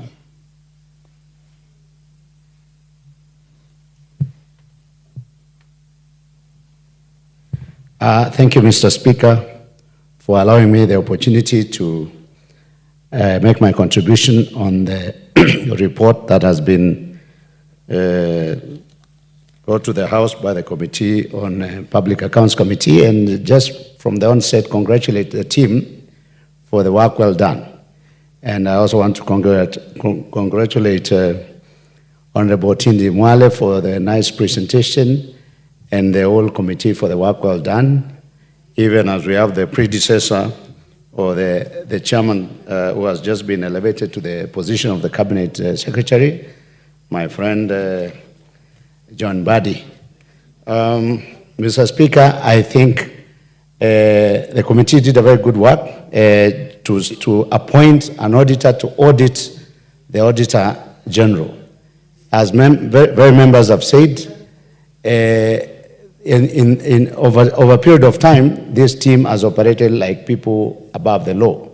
They are the people to point on the mistakes others have done, yet no one tells them the mistake they have done.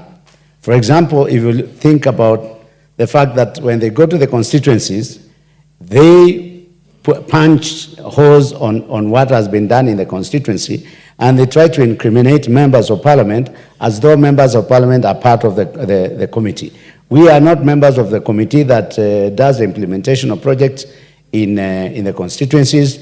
There are established committee, there is established office of the CDFC, but because of malice or for whatever reason they do it, you end up hearing that certain constituency, the MP has misappropriated funds. How can you misappropriate funds that you don't even have a say over them? You are not a II holder, you are not a signatory of any account, you're not even a member of the committee after all. So I want to appreciate the work that has been carried out by that committee, and even for the appointment of FKF Kenya LLP, the auditor that has been appointed. Well, it's like other members have said, when you only have two competitors, you don't know whether the threshold for the professional requirements for appointment of such a level of professionals has been met. But yes, of course, when tender is floated and only a few people apply, then it is the right of those who have applied, whether it is one or two, to be awarded as long as they meet the minimum criteria. So I want to also then appreciate that PKF has been appointed to carry that duty or assignment, and it's not an easy assignment because you're dealing with professionals and people that have been in that business for a long time, and they have perfected the skills of doing it. So when you try to unearth, sometimes when people are being audited, they even try to hide certain information. So I know it's not going to be a walk on the park, but then I hope and believe that the committee found them to be beyond reproach and capable of doing the activity or the assignment that has been assigned to them. And with those few remarks, I support. Thank you, Mr. Speaker. The Honorable Dikiri Mugambi. Give me the mic. Thank you. Mr. Chairman, Mr. Speaker, I tried to access. I forgot there was a different card I was given and I didn't change my password. Mr. Speaker, I rise to identify myself with the report that has been tabled,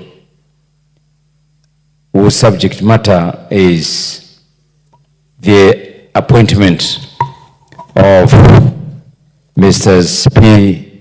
PKF Kenya LLP as the external auditors for the Auditor General of the Republic of Kenya. Mr. Speaker, the importance of Auditor General is very central in managing the utilization of the resources that various government ministries have been entrusted. Mr. Speaker, before I say whether I accept or not, Mr. Speaker, the Auditor General is supposed to be only thou. This is the institution that is not supposed to be found to have any faults whatsoever. Mr. Speaker, this is the institution that is supposed to advise on the best performance and utilization of the resources that various MDAs have been given to them. Mr. Speaker, the Auditor General is supposed to identify gaps and make recommendations on how to cover those gaps. Mr. Speaker, we rely on the report of the Auditor General to flush out corruption in various institutions, government and quasi-government institutions. Mr. Speaker, we expect the Auditor General to make recommendations, and recommendations cut not or limited to financial aspects, but also processes, including procurement. Mr. Speaker, they are supposed to advise government on conformity to international standards of audits. Mr. Speaker, in as much as I agree with the report of the committee, I would say it has fallen short of one fundamental requirement in procurement processes. Mr. Speaker, I don't know. Only 2 entities brought forward their bid, and one of them, just like what Professor Owundo said, it lacked some fundamental documents.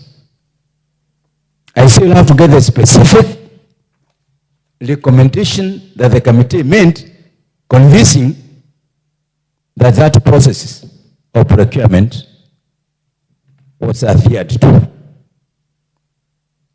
If they convince us that they didn't have adequate time, Mr. Speaker, I would say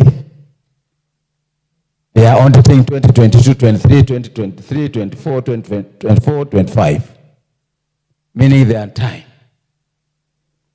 Mr. Speaker, this institution called Auditor General is central, and anything that is associated with it must not give iota of order. Honorable Mugambi, Chair Agriculture. Ordinarily, when you are moving in the House, you don't move between the honorable member who is speaking and the Speaker. Take note of that. You may proceed, Honorable Mugambi. Thank you, Mr. Speaker. He is very familiar with me. Sometimes I become invisible. Mr. Speaker, I was saying, this is an institution that should not be seen to be associated with anything touching on irregularity. Mr. Speaker, I have no interest on PKF or any other. But what they are going to do is to give a record of performance of the Auditor General. Ordinarily, we will have 3 or 4 presentations of bidders, even for comparison purposes. Mr. Speaker, every Kenyan today is talking about transparency, accountability, openness in our doings. Mr. Speaker, this same Auditor General is the one that is being quoted by the members of this House and even the members of the public out there, that so many things are going wrong within the government, quasi-government institution, state corporations. I'm sure if we all look at the Auditor General's report, even on the CDF, for each constituency, you find element of non-professionalism, giving some recommendations and which they don't even give the way forward. I will give an example, Mr. Speaker. The Auditor General comes with a statement that the CDF has not provided receipts for bursaries. But they didn't go to the institution to confirm whether the bursaries reached there. So they were looking for the receipt. It was not their interest to go to that institution to confirm whether really the money went there. So they end up by giving a report that now brings even political problems to the members of parliament. Now, when I see this kind of recommendation, I'm wondering, is it not purposely manufactured to one day the same institution that we are saying is white as snow? Mr. Speaker, I have a lot of respect for my friend, the Vice Chair of the committee. I have a lot of respect for our senior, John Bendi. I have a lot of respect for the observations made by the others. But this is single sourcing. By definition, it is called, if it is, there are certain things that you can say it's non-responsive. That's what I expected the committee to come up with. Non-responsive. Unless if you tell us there's no other qualified auditors in this country to audit the Auditor General.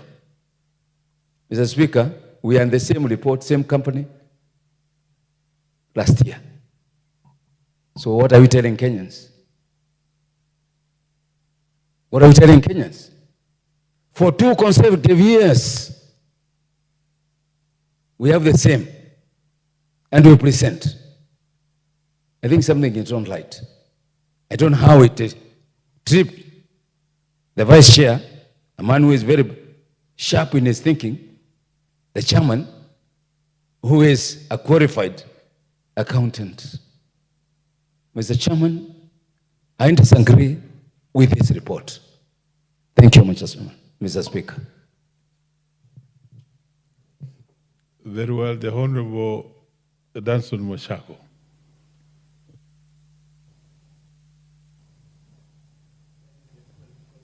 Thank you, Mr. Speaker, for giving me an opportunity to contribute to this important bill.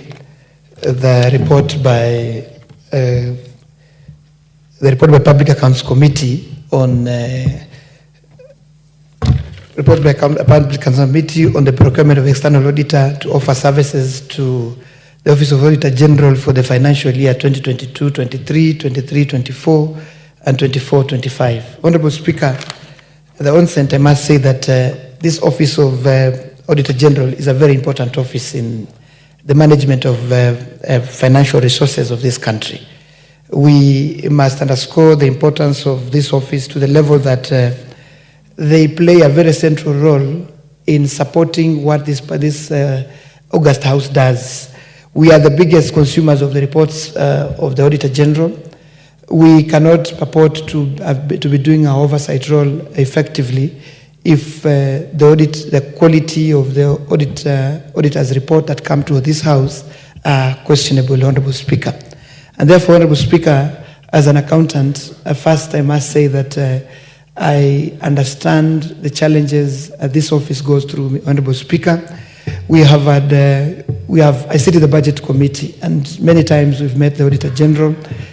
She comes in and gives us her challenges, what she needs to do to make sure that the timely reports of what they do come to this House. Honorable Speaker, but I must also say that as Parliament, we have been doing so well. We have been increasing the annual budgets year in, year out. I remember this year, Honorable Speaker, we have allocated the Auditor General a whopping 8.12 billion shillings so that they're able to run their activities, they're able to run all their programs, and they're able to give us audit reports in good time, Honorable Speaker. And therefore, I want to say that I'm expectant that the Auditor General will do a good job. They'll be able to give us reports on time. Because we also know, Honorable Speaker, that we have constitutional provisions that rely on audit reports. We know, for instance, equitable share.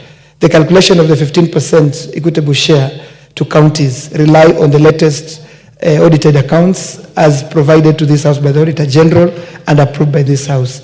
Equally, Honorable Speaker, CDF, the 2.5% that is supposed to go to CDF relies on the latest audited accounts that are provided by Auditor General, comes to this House, and this House approves.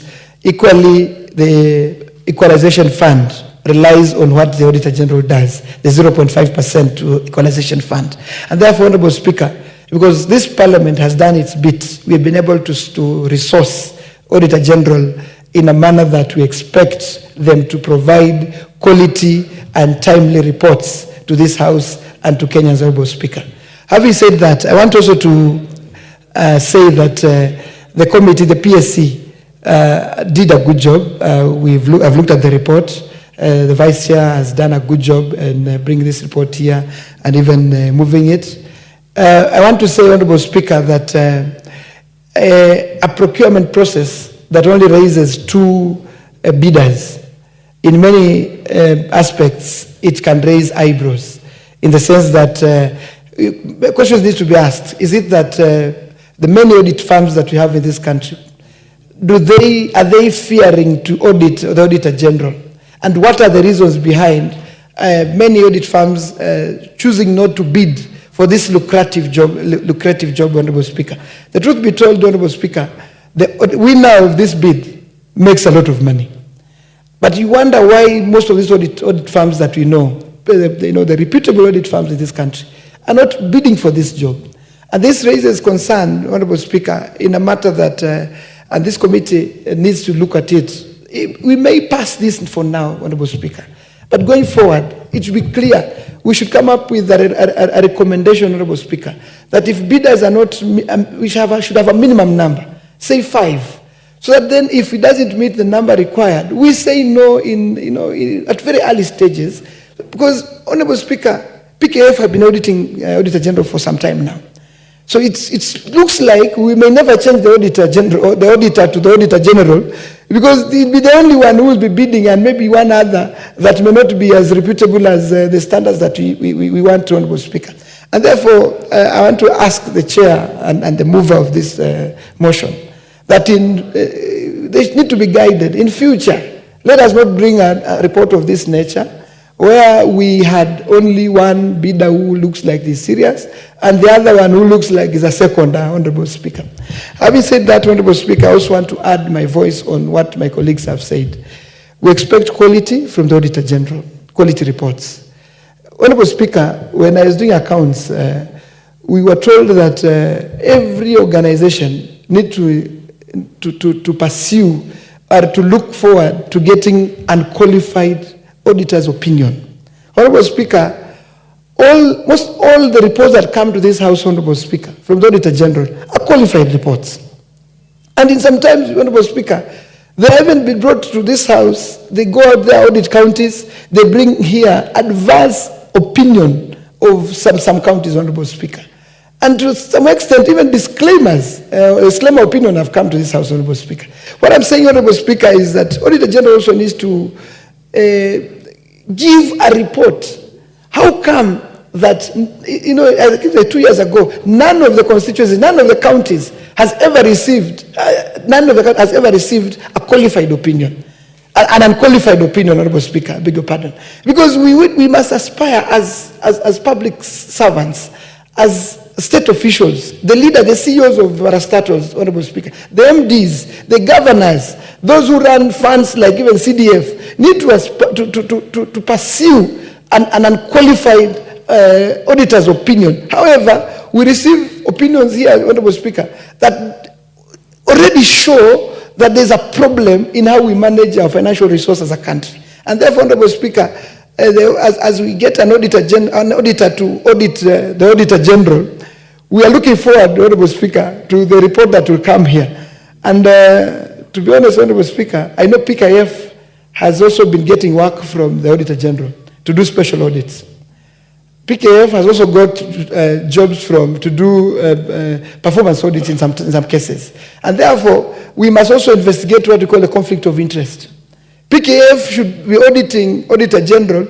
They should cease to take any job from the Auditor General, so that then there is no conflict of interest. Because I'm imagining PKF may give an unqualified opinion because they know this is a client, And a client, not only a client, but they know they'll still get more jobs through the same client, Honorable Speaker. And therefore, we really need to separate issues here. We must say, honestly, if you want to get quality reports, if you want to have an auditor who look at the actual happenings in our financial management, in parastatals and in government, we must get an auditor the auditor who audits, Auditor General, must not be at the same time auditing books of parastatals and government agencies, and then, when he's auditing the Auditor General, they can sit on a table and say, I'll give you an unqualified report, and because you continue to give me jobs this side. To finish, Honorable Speaker, there's something called materiality in accounting. But these auditors who are sent to audit CDF, Honorable Speaker, they come to constituencies offices, they harass everybody there, they pursue, nowadays they don't do what you call sampling, Honorable Speaker. They saw something called sampling, Honorable Speaker. They visit all projects, which is a good thing. I really support that. When they come to the constituency, they visit all projects. Initially, they used to do sampling. Now, when they go out there to do a few, to look at what had happened the previous years that they are auditing, they forget something very crucial called materiality in accounting. Materiality, even in auditing, when the Speaker, means a situation whereby an auditor comes, make sure you only look at something that will cause your report not to be informed or not to be to meet the threshold. But they look, they come to a constituency, they go to a classroom, they start saying this paint is not a good paint, and the classroom was done 2 years ago. How could you know a paint was not good that was done 2 years ago, Honorable Speaker? So I want to say and to speak to the Auditor General that let them also be serious when they come to audit CDF, and they should also put a disclaimer in their reports that members of Parliament are not involved in the running and managing of day-to-day and any financial activities in CDF. Because what's been happening is a report is leaked in the public, someone picks it maliciously, public. Give him 1 minute let's hear him on that. Thank you, Honorable Speaker. What I was saying, Honorable Speaker, is that these reports, when they are done by the auditors who come to constituencies, before sometimes they get to Parliament here, those reports are leaked to the public. And our opposition, our opponents, maliciously pick out these items because many of them are, they did not follow the materiality concept I talked about here, Honorable Speaker. They start branding members of Parliament to be corrupt, to have eaten CDF money, have eaten bursaries, have done A, B, and C. And yet, we know members of Parliament do not have a role in managing the resources of NGCDF, Honorable Speaker. And therefore, Honorable Speaker, I want to support this report, but again, with a rider that in future, if the bidders are not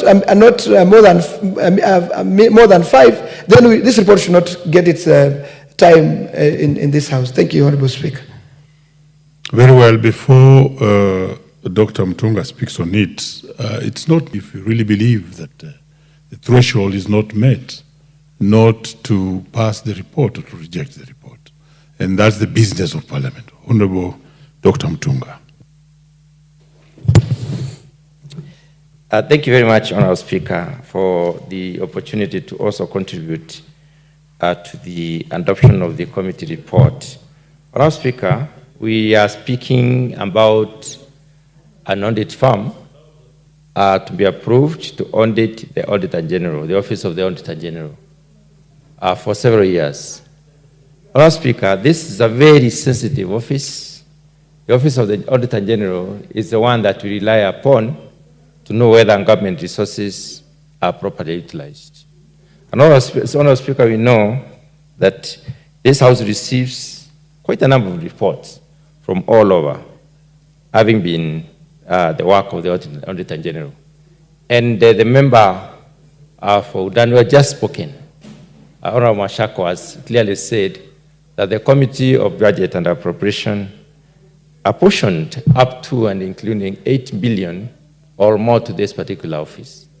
8 billion shillings, Honorable Speaker, is not a little money, and therefore we expect this office to be doing a very good job. But then we are looking at somebody to actually come and audit the auditor, or rather look at the books of the auditor of this republic, the one who is the key eye or the scrutiny for and on behalf of the public of the books of account of different, institutions, ministries, departments, and agencies. Madam Speaker, according to the report, I have not been very convinced about the procurement process, Madam Speaker.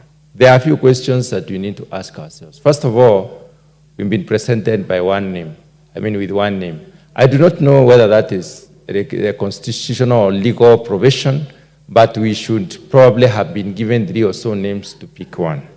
Because we are Kenyans and we know these farms, we probably could even have background checks and propose a name that probably could be adopted to audit such an important office. So now, Speaker, we are talking about the competitiveness, or rather, was the procurement process competitive? Was the procurement process transparent?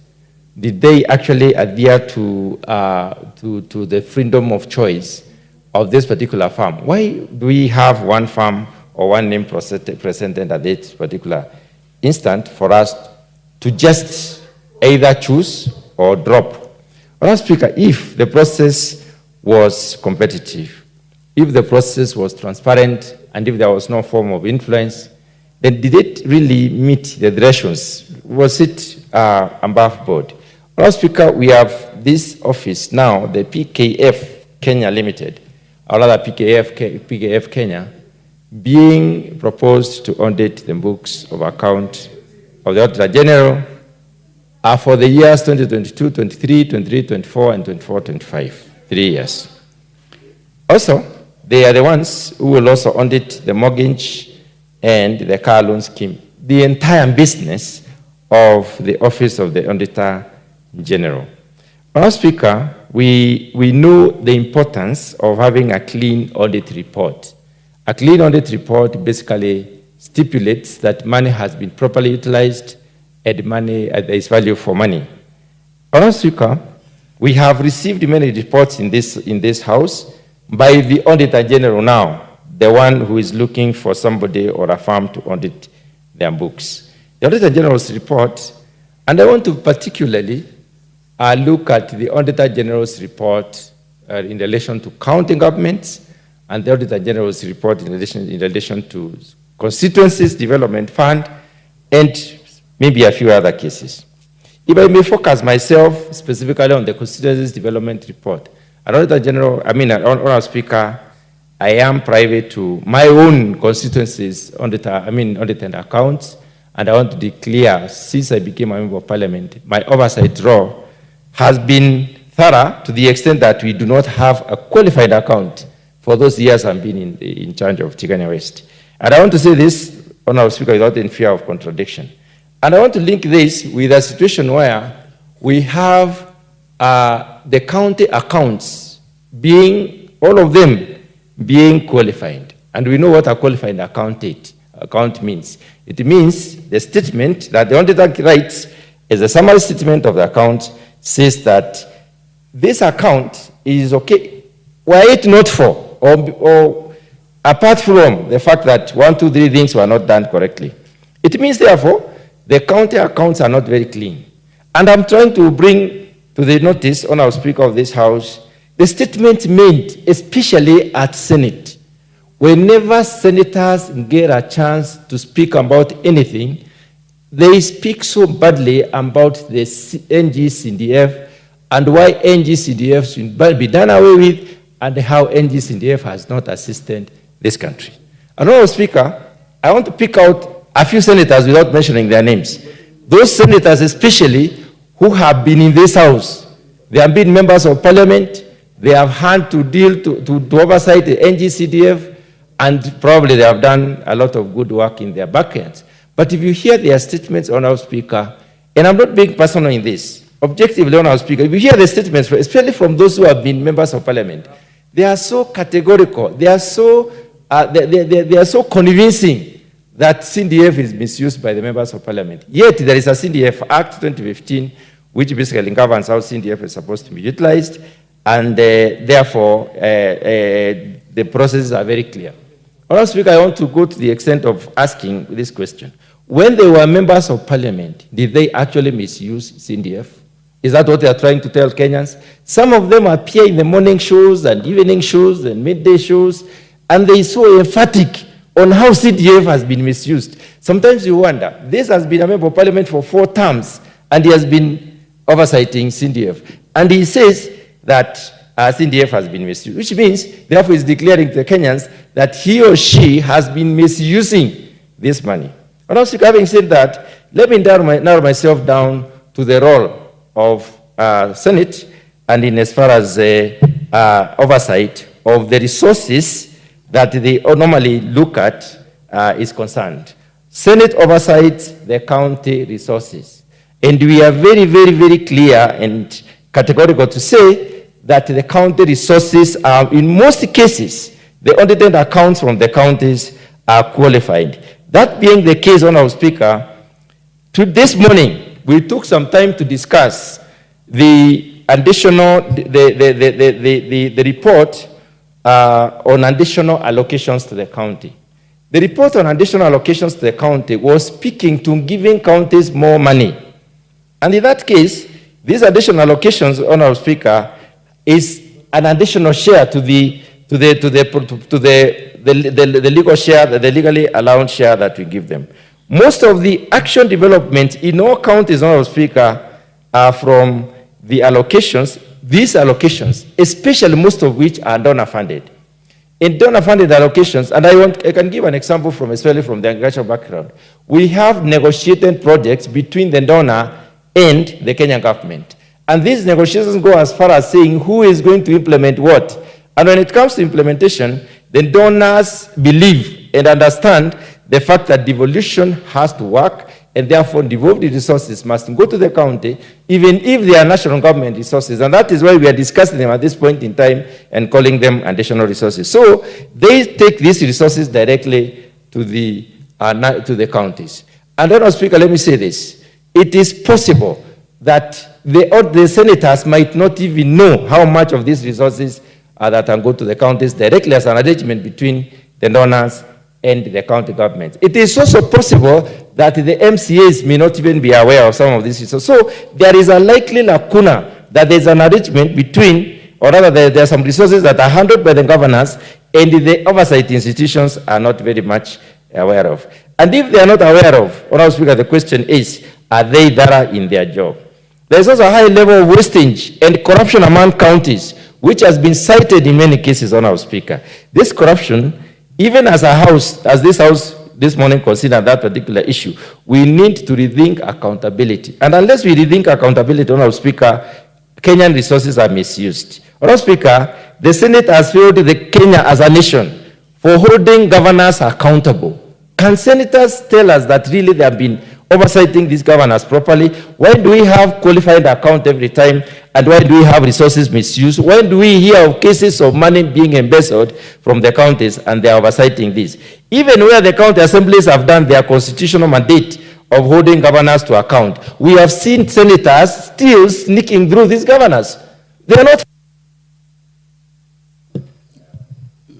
I propose that to be added 2, not 1. Honorable Speaker, when you get the governors being apprehended, and you find senators clearing governors who have been accused of corruption, is that really oversight? Is that the other kind of oversight that we are talking about? Honorable Speaker, even when we have processes going through Senate, sometimes we even doubt whether the decisions made as Senate are decisions that are not influenced in one way or another. So we are asking our friends in Senate, please do your work well. Stop blaming the National Assembly for nothing. Just do your work well. Do your oversight role very well. Honorable Speaker, the Senate in this case, and I would like to say this without any fear of contradiction, is the weakest link in promoting transparency and accountability in this country, because we have seen resources being misused in this country, and they stare and watch as resources are being misused over and over again. It has happened many times, and I think it is time that they took their roles very, very seriously and looked at how do they make sure that accountability actually exists at the counties.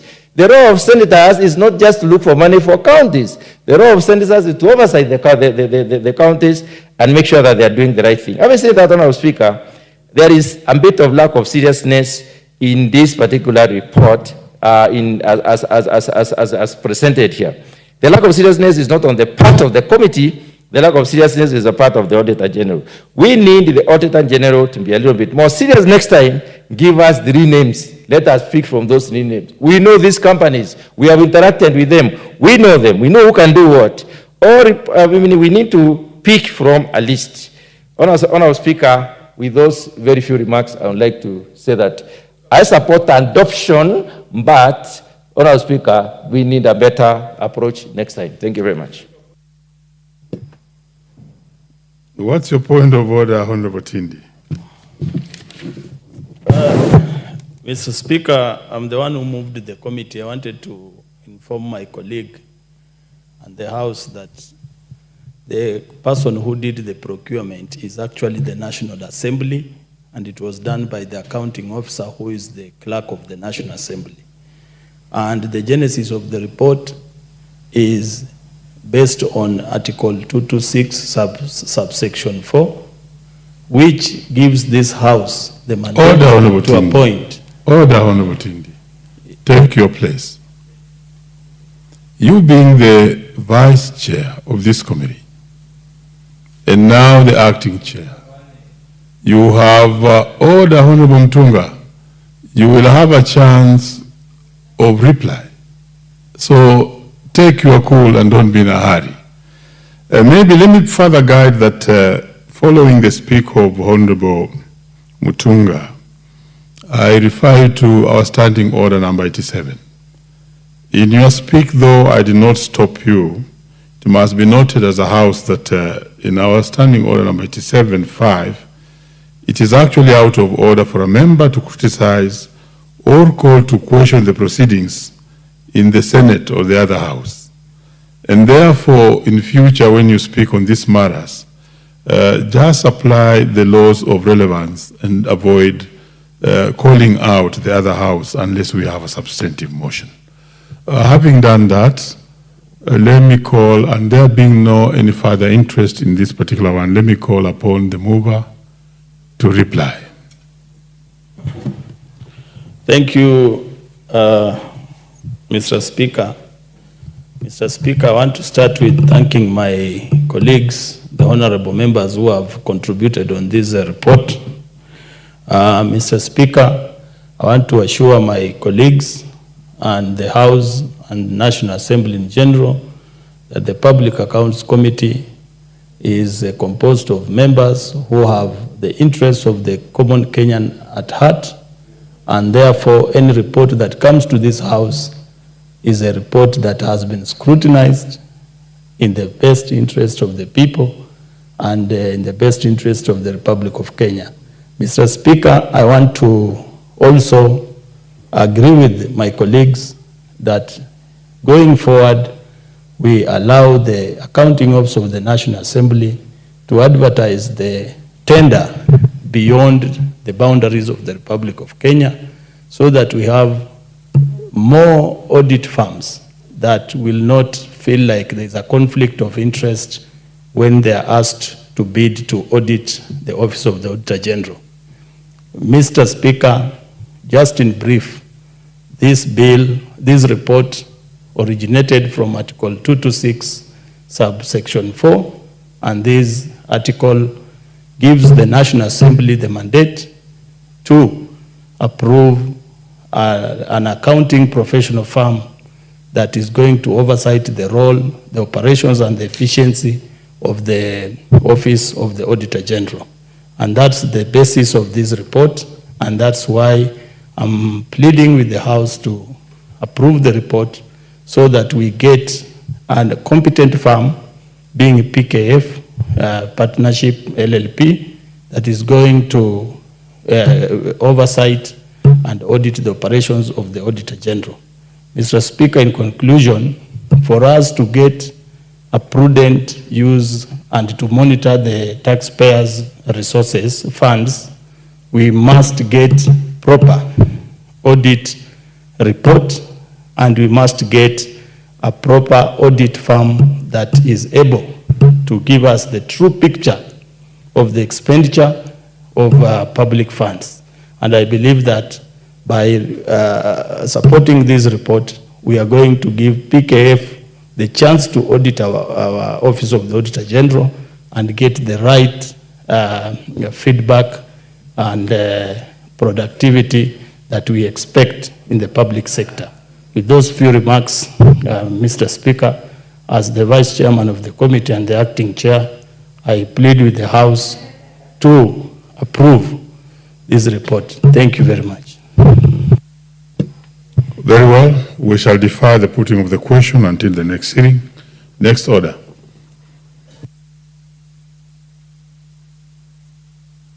Order number 13, the Mang Beans Bill, Senate Bill number 13 of 2022, second reading. Mover. That is the Honorable Paul Nzengu, MP.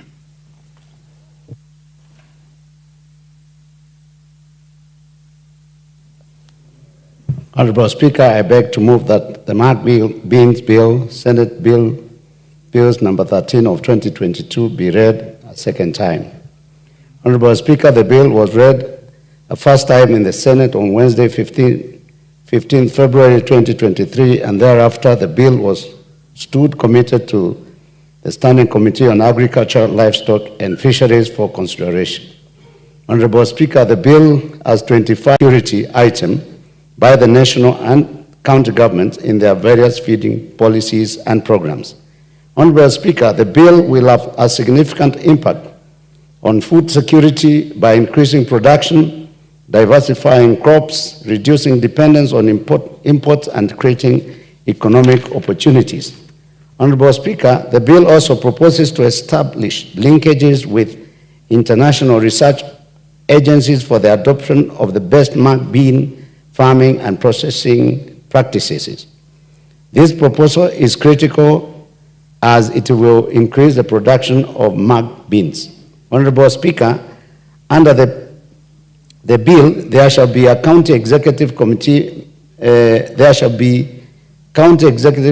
members who shall enforce regulations and standards on the quality control of inputs and production of Mang beans at the county level. The county executive committee members shall also investigate complaints relating to unfair trade practices within the county. Honorable Speaker, the bill is crucial because where national and county government implement feeding programs within schools or other institutions or areas falling within their respective mandate, they shall implement a homegrown feeding program aimed at promoting efficient production of Mang beans in each county in order to ensure adequate supply to the schools and relevant institutions and food insecure areas in the country. Honorable Speaker, additionally, the bill requires the Cabinet Secretary for Agriculture to develop and adopt a policy to promote the growth and development of Mang bean industry in Kenya. The policy shall be reviewed at least once every 5 years. Honorable Speaker, this bill establishes county licensing committee of Mang beans, which shall consist of chairperson, one person representing growers of Mang beans in the respective county, one public officer in the Department of Agriculture, and two public officers in the department responsible for trade with relevant experience in matters relating to trade and finance. Honorable Speaker, as I have mentioned, the bill regulates the Mang bean sector, and therefore a person who intends to market, process, or carry out large-scale trading in Mang beans or Mang beans products shall make an application for a license to the county licensing committee. The license shall be renewable annually. Honorable Speaker, the Agriculture and Food Authority shall keep and maintain a register of growers, buyers, and other entities registered or licensed to undertake actions regulated by this Act. Honorable Speaker, this bill is very key as it will contribute to diversifying of crops, therefore promoting food security in the country. Honorable Speaker, with these few remarks, I move and I ask the Chair, Committee of Agriculture to second. Thank you. The Honorable Mutunga. But Chair Agriculture, as you do that, you may have to explain to this country and this House what mung beans are. Proceed. Okay. Thank you. Thank you very much, Honorable Speaker.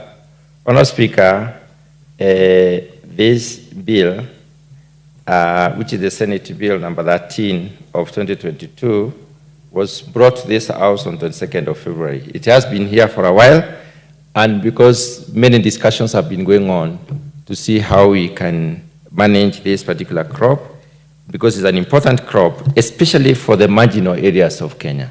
Honorable Speaker, the principal objective of this particular bill is basically to develop regulations and promotion, develop the crop itself, regulate the crop, and promote production of the crop across the areas that I'll be mentioning where it can do best. Honorable Speaker, the bill seeks to promote the use of the bean itself, even in various counties and for purposes of food security and even response initiatives when the need arises. It further seeks to promote productivity of the bean itself, to generate higher income for those regions and also for the growers of the same, while at the same time facilitated introduction of this particular mung bean technology, production technology, and general modernization of the mung bean itself. Honorable Speaker, coming back to your question, what is mung bean? Mung bean is what we call ndengu. This is the green grams. Green grams grows in most parts of this country, especially in counties like most of the lower eastern Kenya, most of the Mount Kenya region, you find that growing. Most of the western part of Kenya, it is a marginal, or rather the low altitude, medium altitude crop. There are some objectives that I would like to mention about this particular bill. This particular bill comes in to specifically provide a framework for coordination and implementation of the national policies and strategies on the development and regulation of the mung bean industry. The entire industry, all the way from pre-production to the table, we are looking at the entire value chain, coordination of activities along the value chain. Honorable Speaker, the question is, why are we bringing up coordination of a specific bean? Honorable Speaker, this is a special bean. It is a special bean that does well in the areas that I mentioned, the medium to low altitude areas, and it is therefore a bean that has not been scheduled as yet.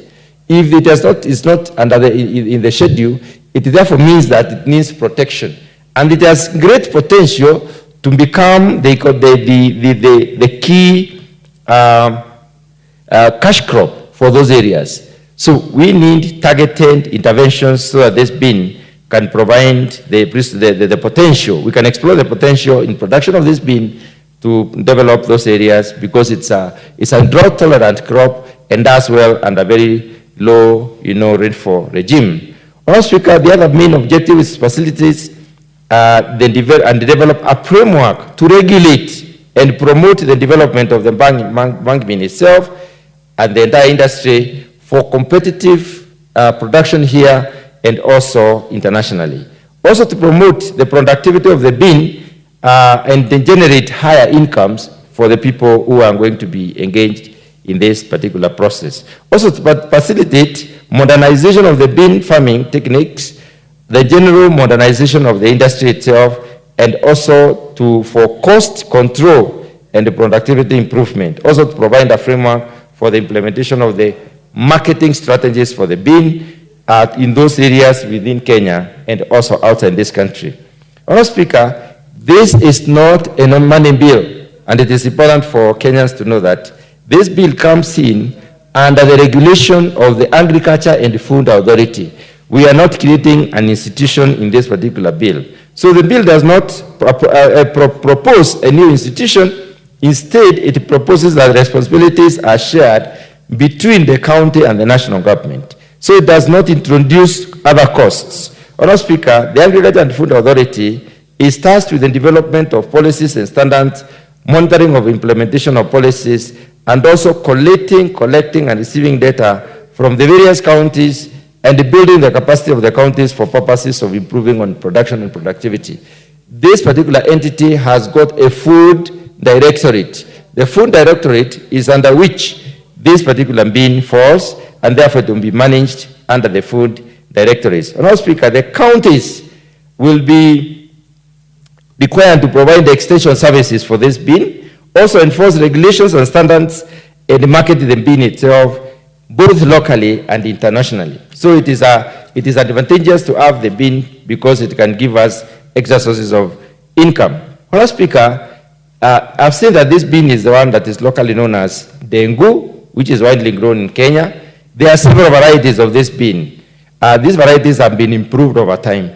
Two main varieties are worth mentioning: the K20, which we call Anko, which matures in between 80 and 90 days, and the N26, which is called Nylon, which also matures between 60 and 65 days. It has the potential to produce, production bean in most of the country, where I could cite a few counties where mung bean can do very well: in Kitui County, in Makwiny County, in the Tharaka County.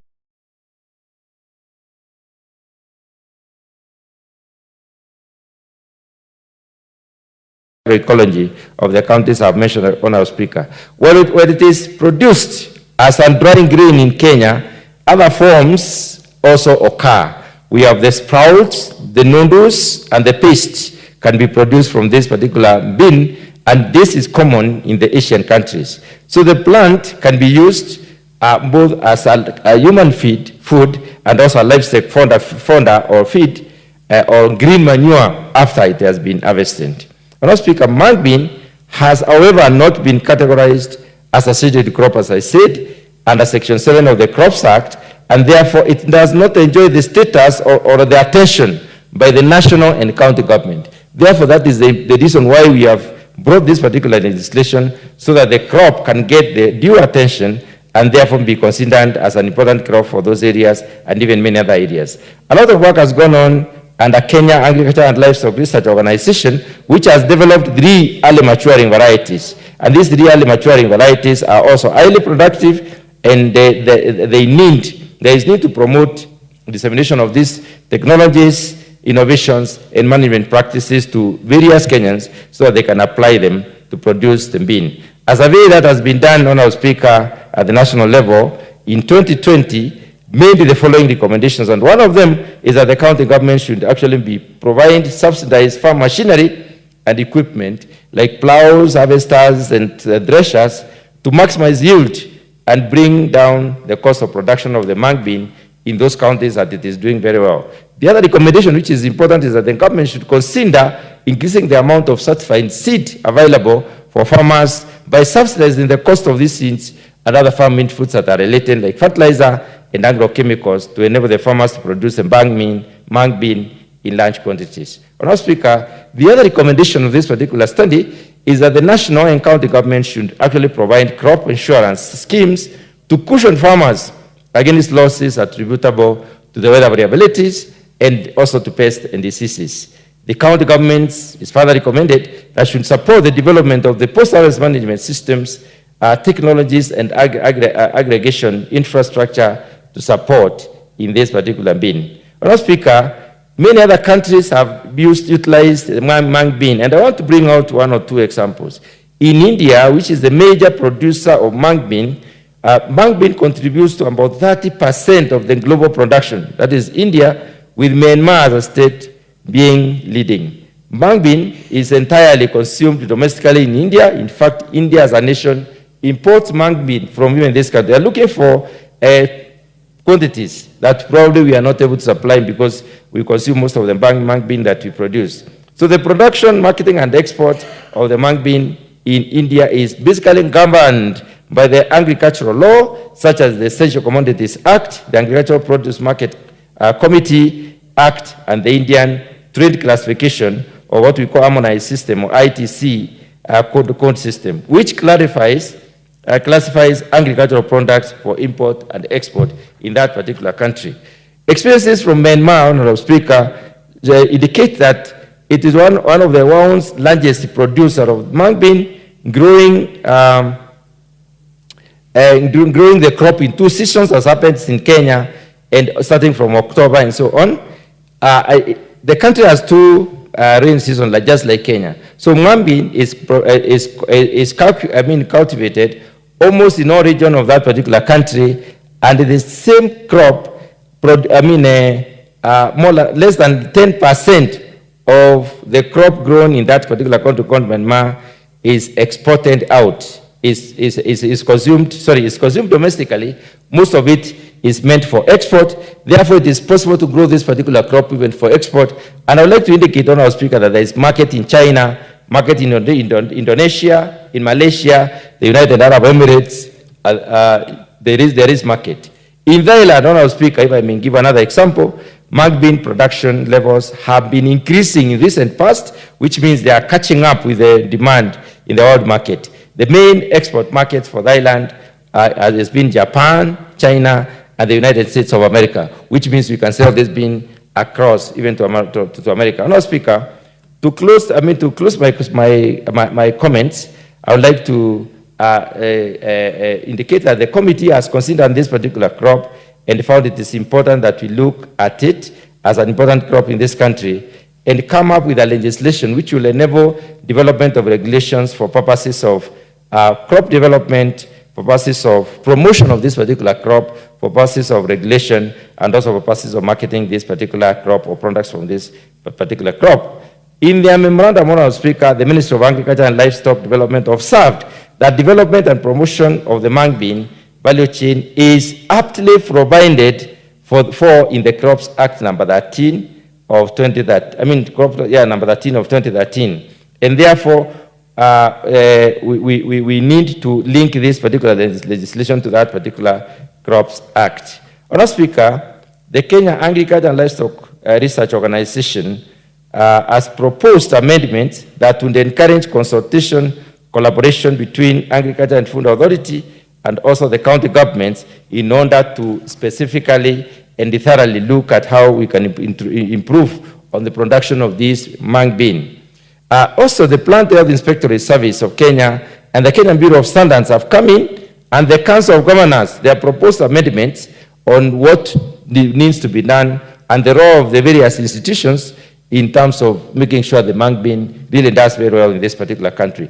Those amendments, Honourable Speaker, have been captured and will be relayed to this House during the committee of the whole House or the third reading, for the third reading of the bill, so that we can influence this particular legislation to do a better job in this particular country. Honourable Speaker, the committee tabled a report on the 13th of August 2024, and the committee has basically proposed some amendment aimed at enriching the bill and hope that this House will support the committee's amendments during that particular stage. Honourable Speaker, with those remarks, I beg to second.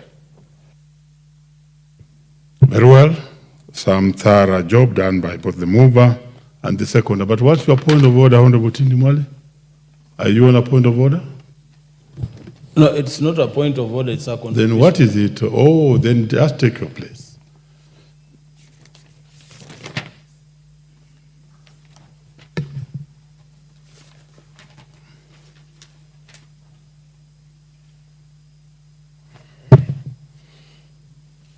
Honourable members, I now propose the question that the mung bean, I'll take it again. Honourable members, I now propose the question that the mung beans bill, Senate Bill number 13 of 2022, be now read a second time.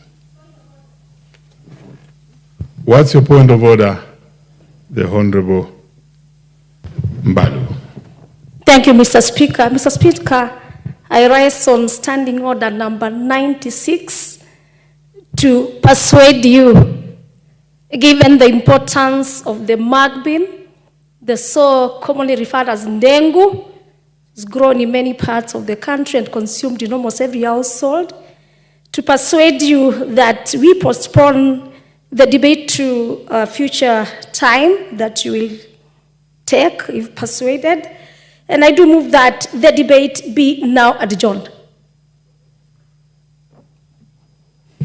Very well, Honorable Mbalu. Your prayer is accepted by the Speaker, and therefore we defer the debate to the next sitting. What's your point of order, Honorable?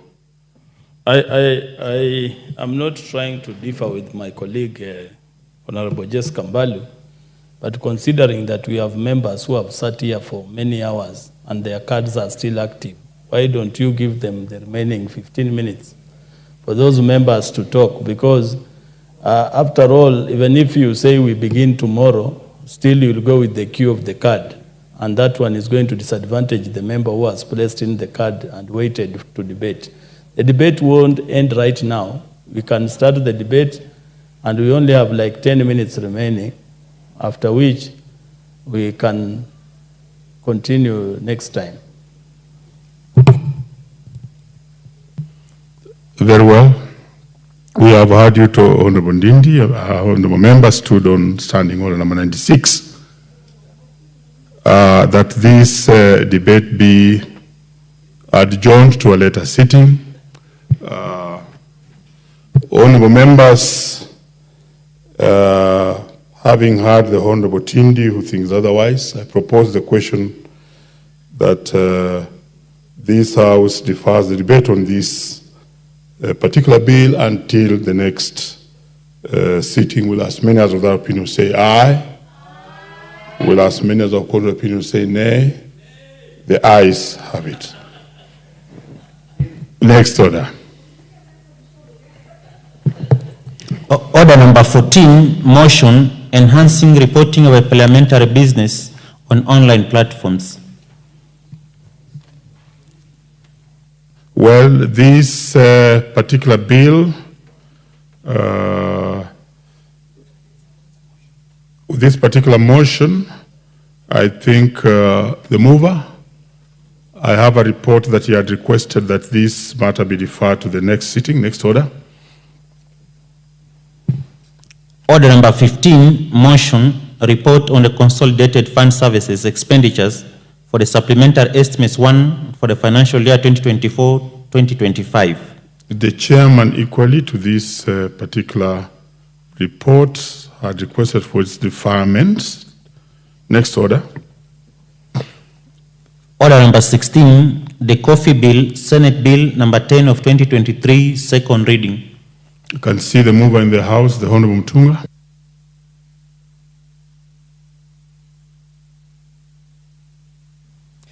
Thank you very much, Honourable Speaker, for the opportunity to speak to this particular bill. Honourable Speaker, this is a very, very important bill and it touches on very, very critical grounds. And Honourable Speaker, I would like to propose that as the co-sponsor of the bill and mover, I would like to propose that it is deferred to the next stage when we have more members so that they can get the gist of the matter as I move, and then they will be able to help us in developing a good legislation.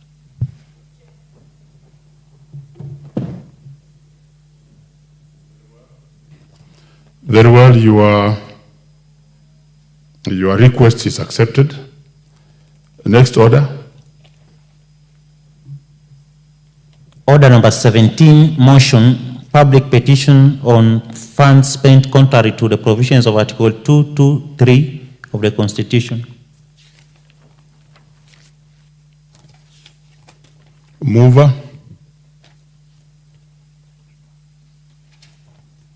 Very well. This one is also deferred to the next sitting. But I think going back to the Honorable Mutunga. Honorable Mutunga, while indicating that he is deferring his motion to the next sitting, seemed to imply that there are no enough members to speak on this.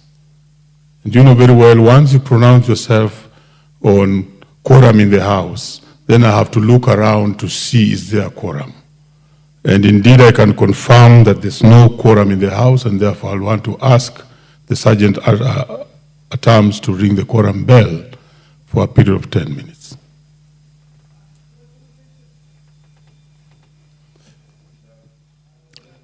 Order members, I'm directing that once a member rushes from his place and seems to indicate that there's no quorum in the House, then me as the Speaker has to confirm whether quorum is there. The Honorable Mutunga, while seeking his matter or his bill to be deferred, did mention the issue of quorum. And therefore, we are very much in order to ring the quorum bell. Thank you.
We have already done 10 minutes, and therefore, thank you. Honorable members who may be upstanding. Honorable members, while a member was contributing to a matter, he raised my attention to the issue of quorum in the House. I since then asked the Sergeant-at-Arms to ring the quorum bell for 10 minutes, which was done. I still confirm, honorable members, that we still don't have quorum in the House. And therefore, honorable members, and the time being 7:02 p.m., this House stands adjourned until Thursday, the 15th at 2:30 p.m.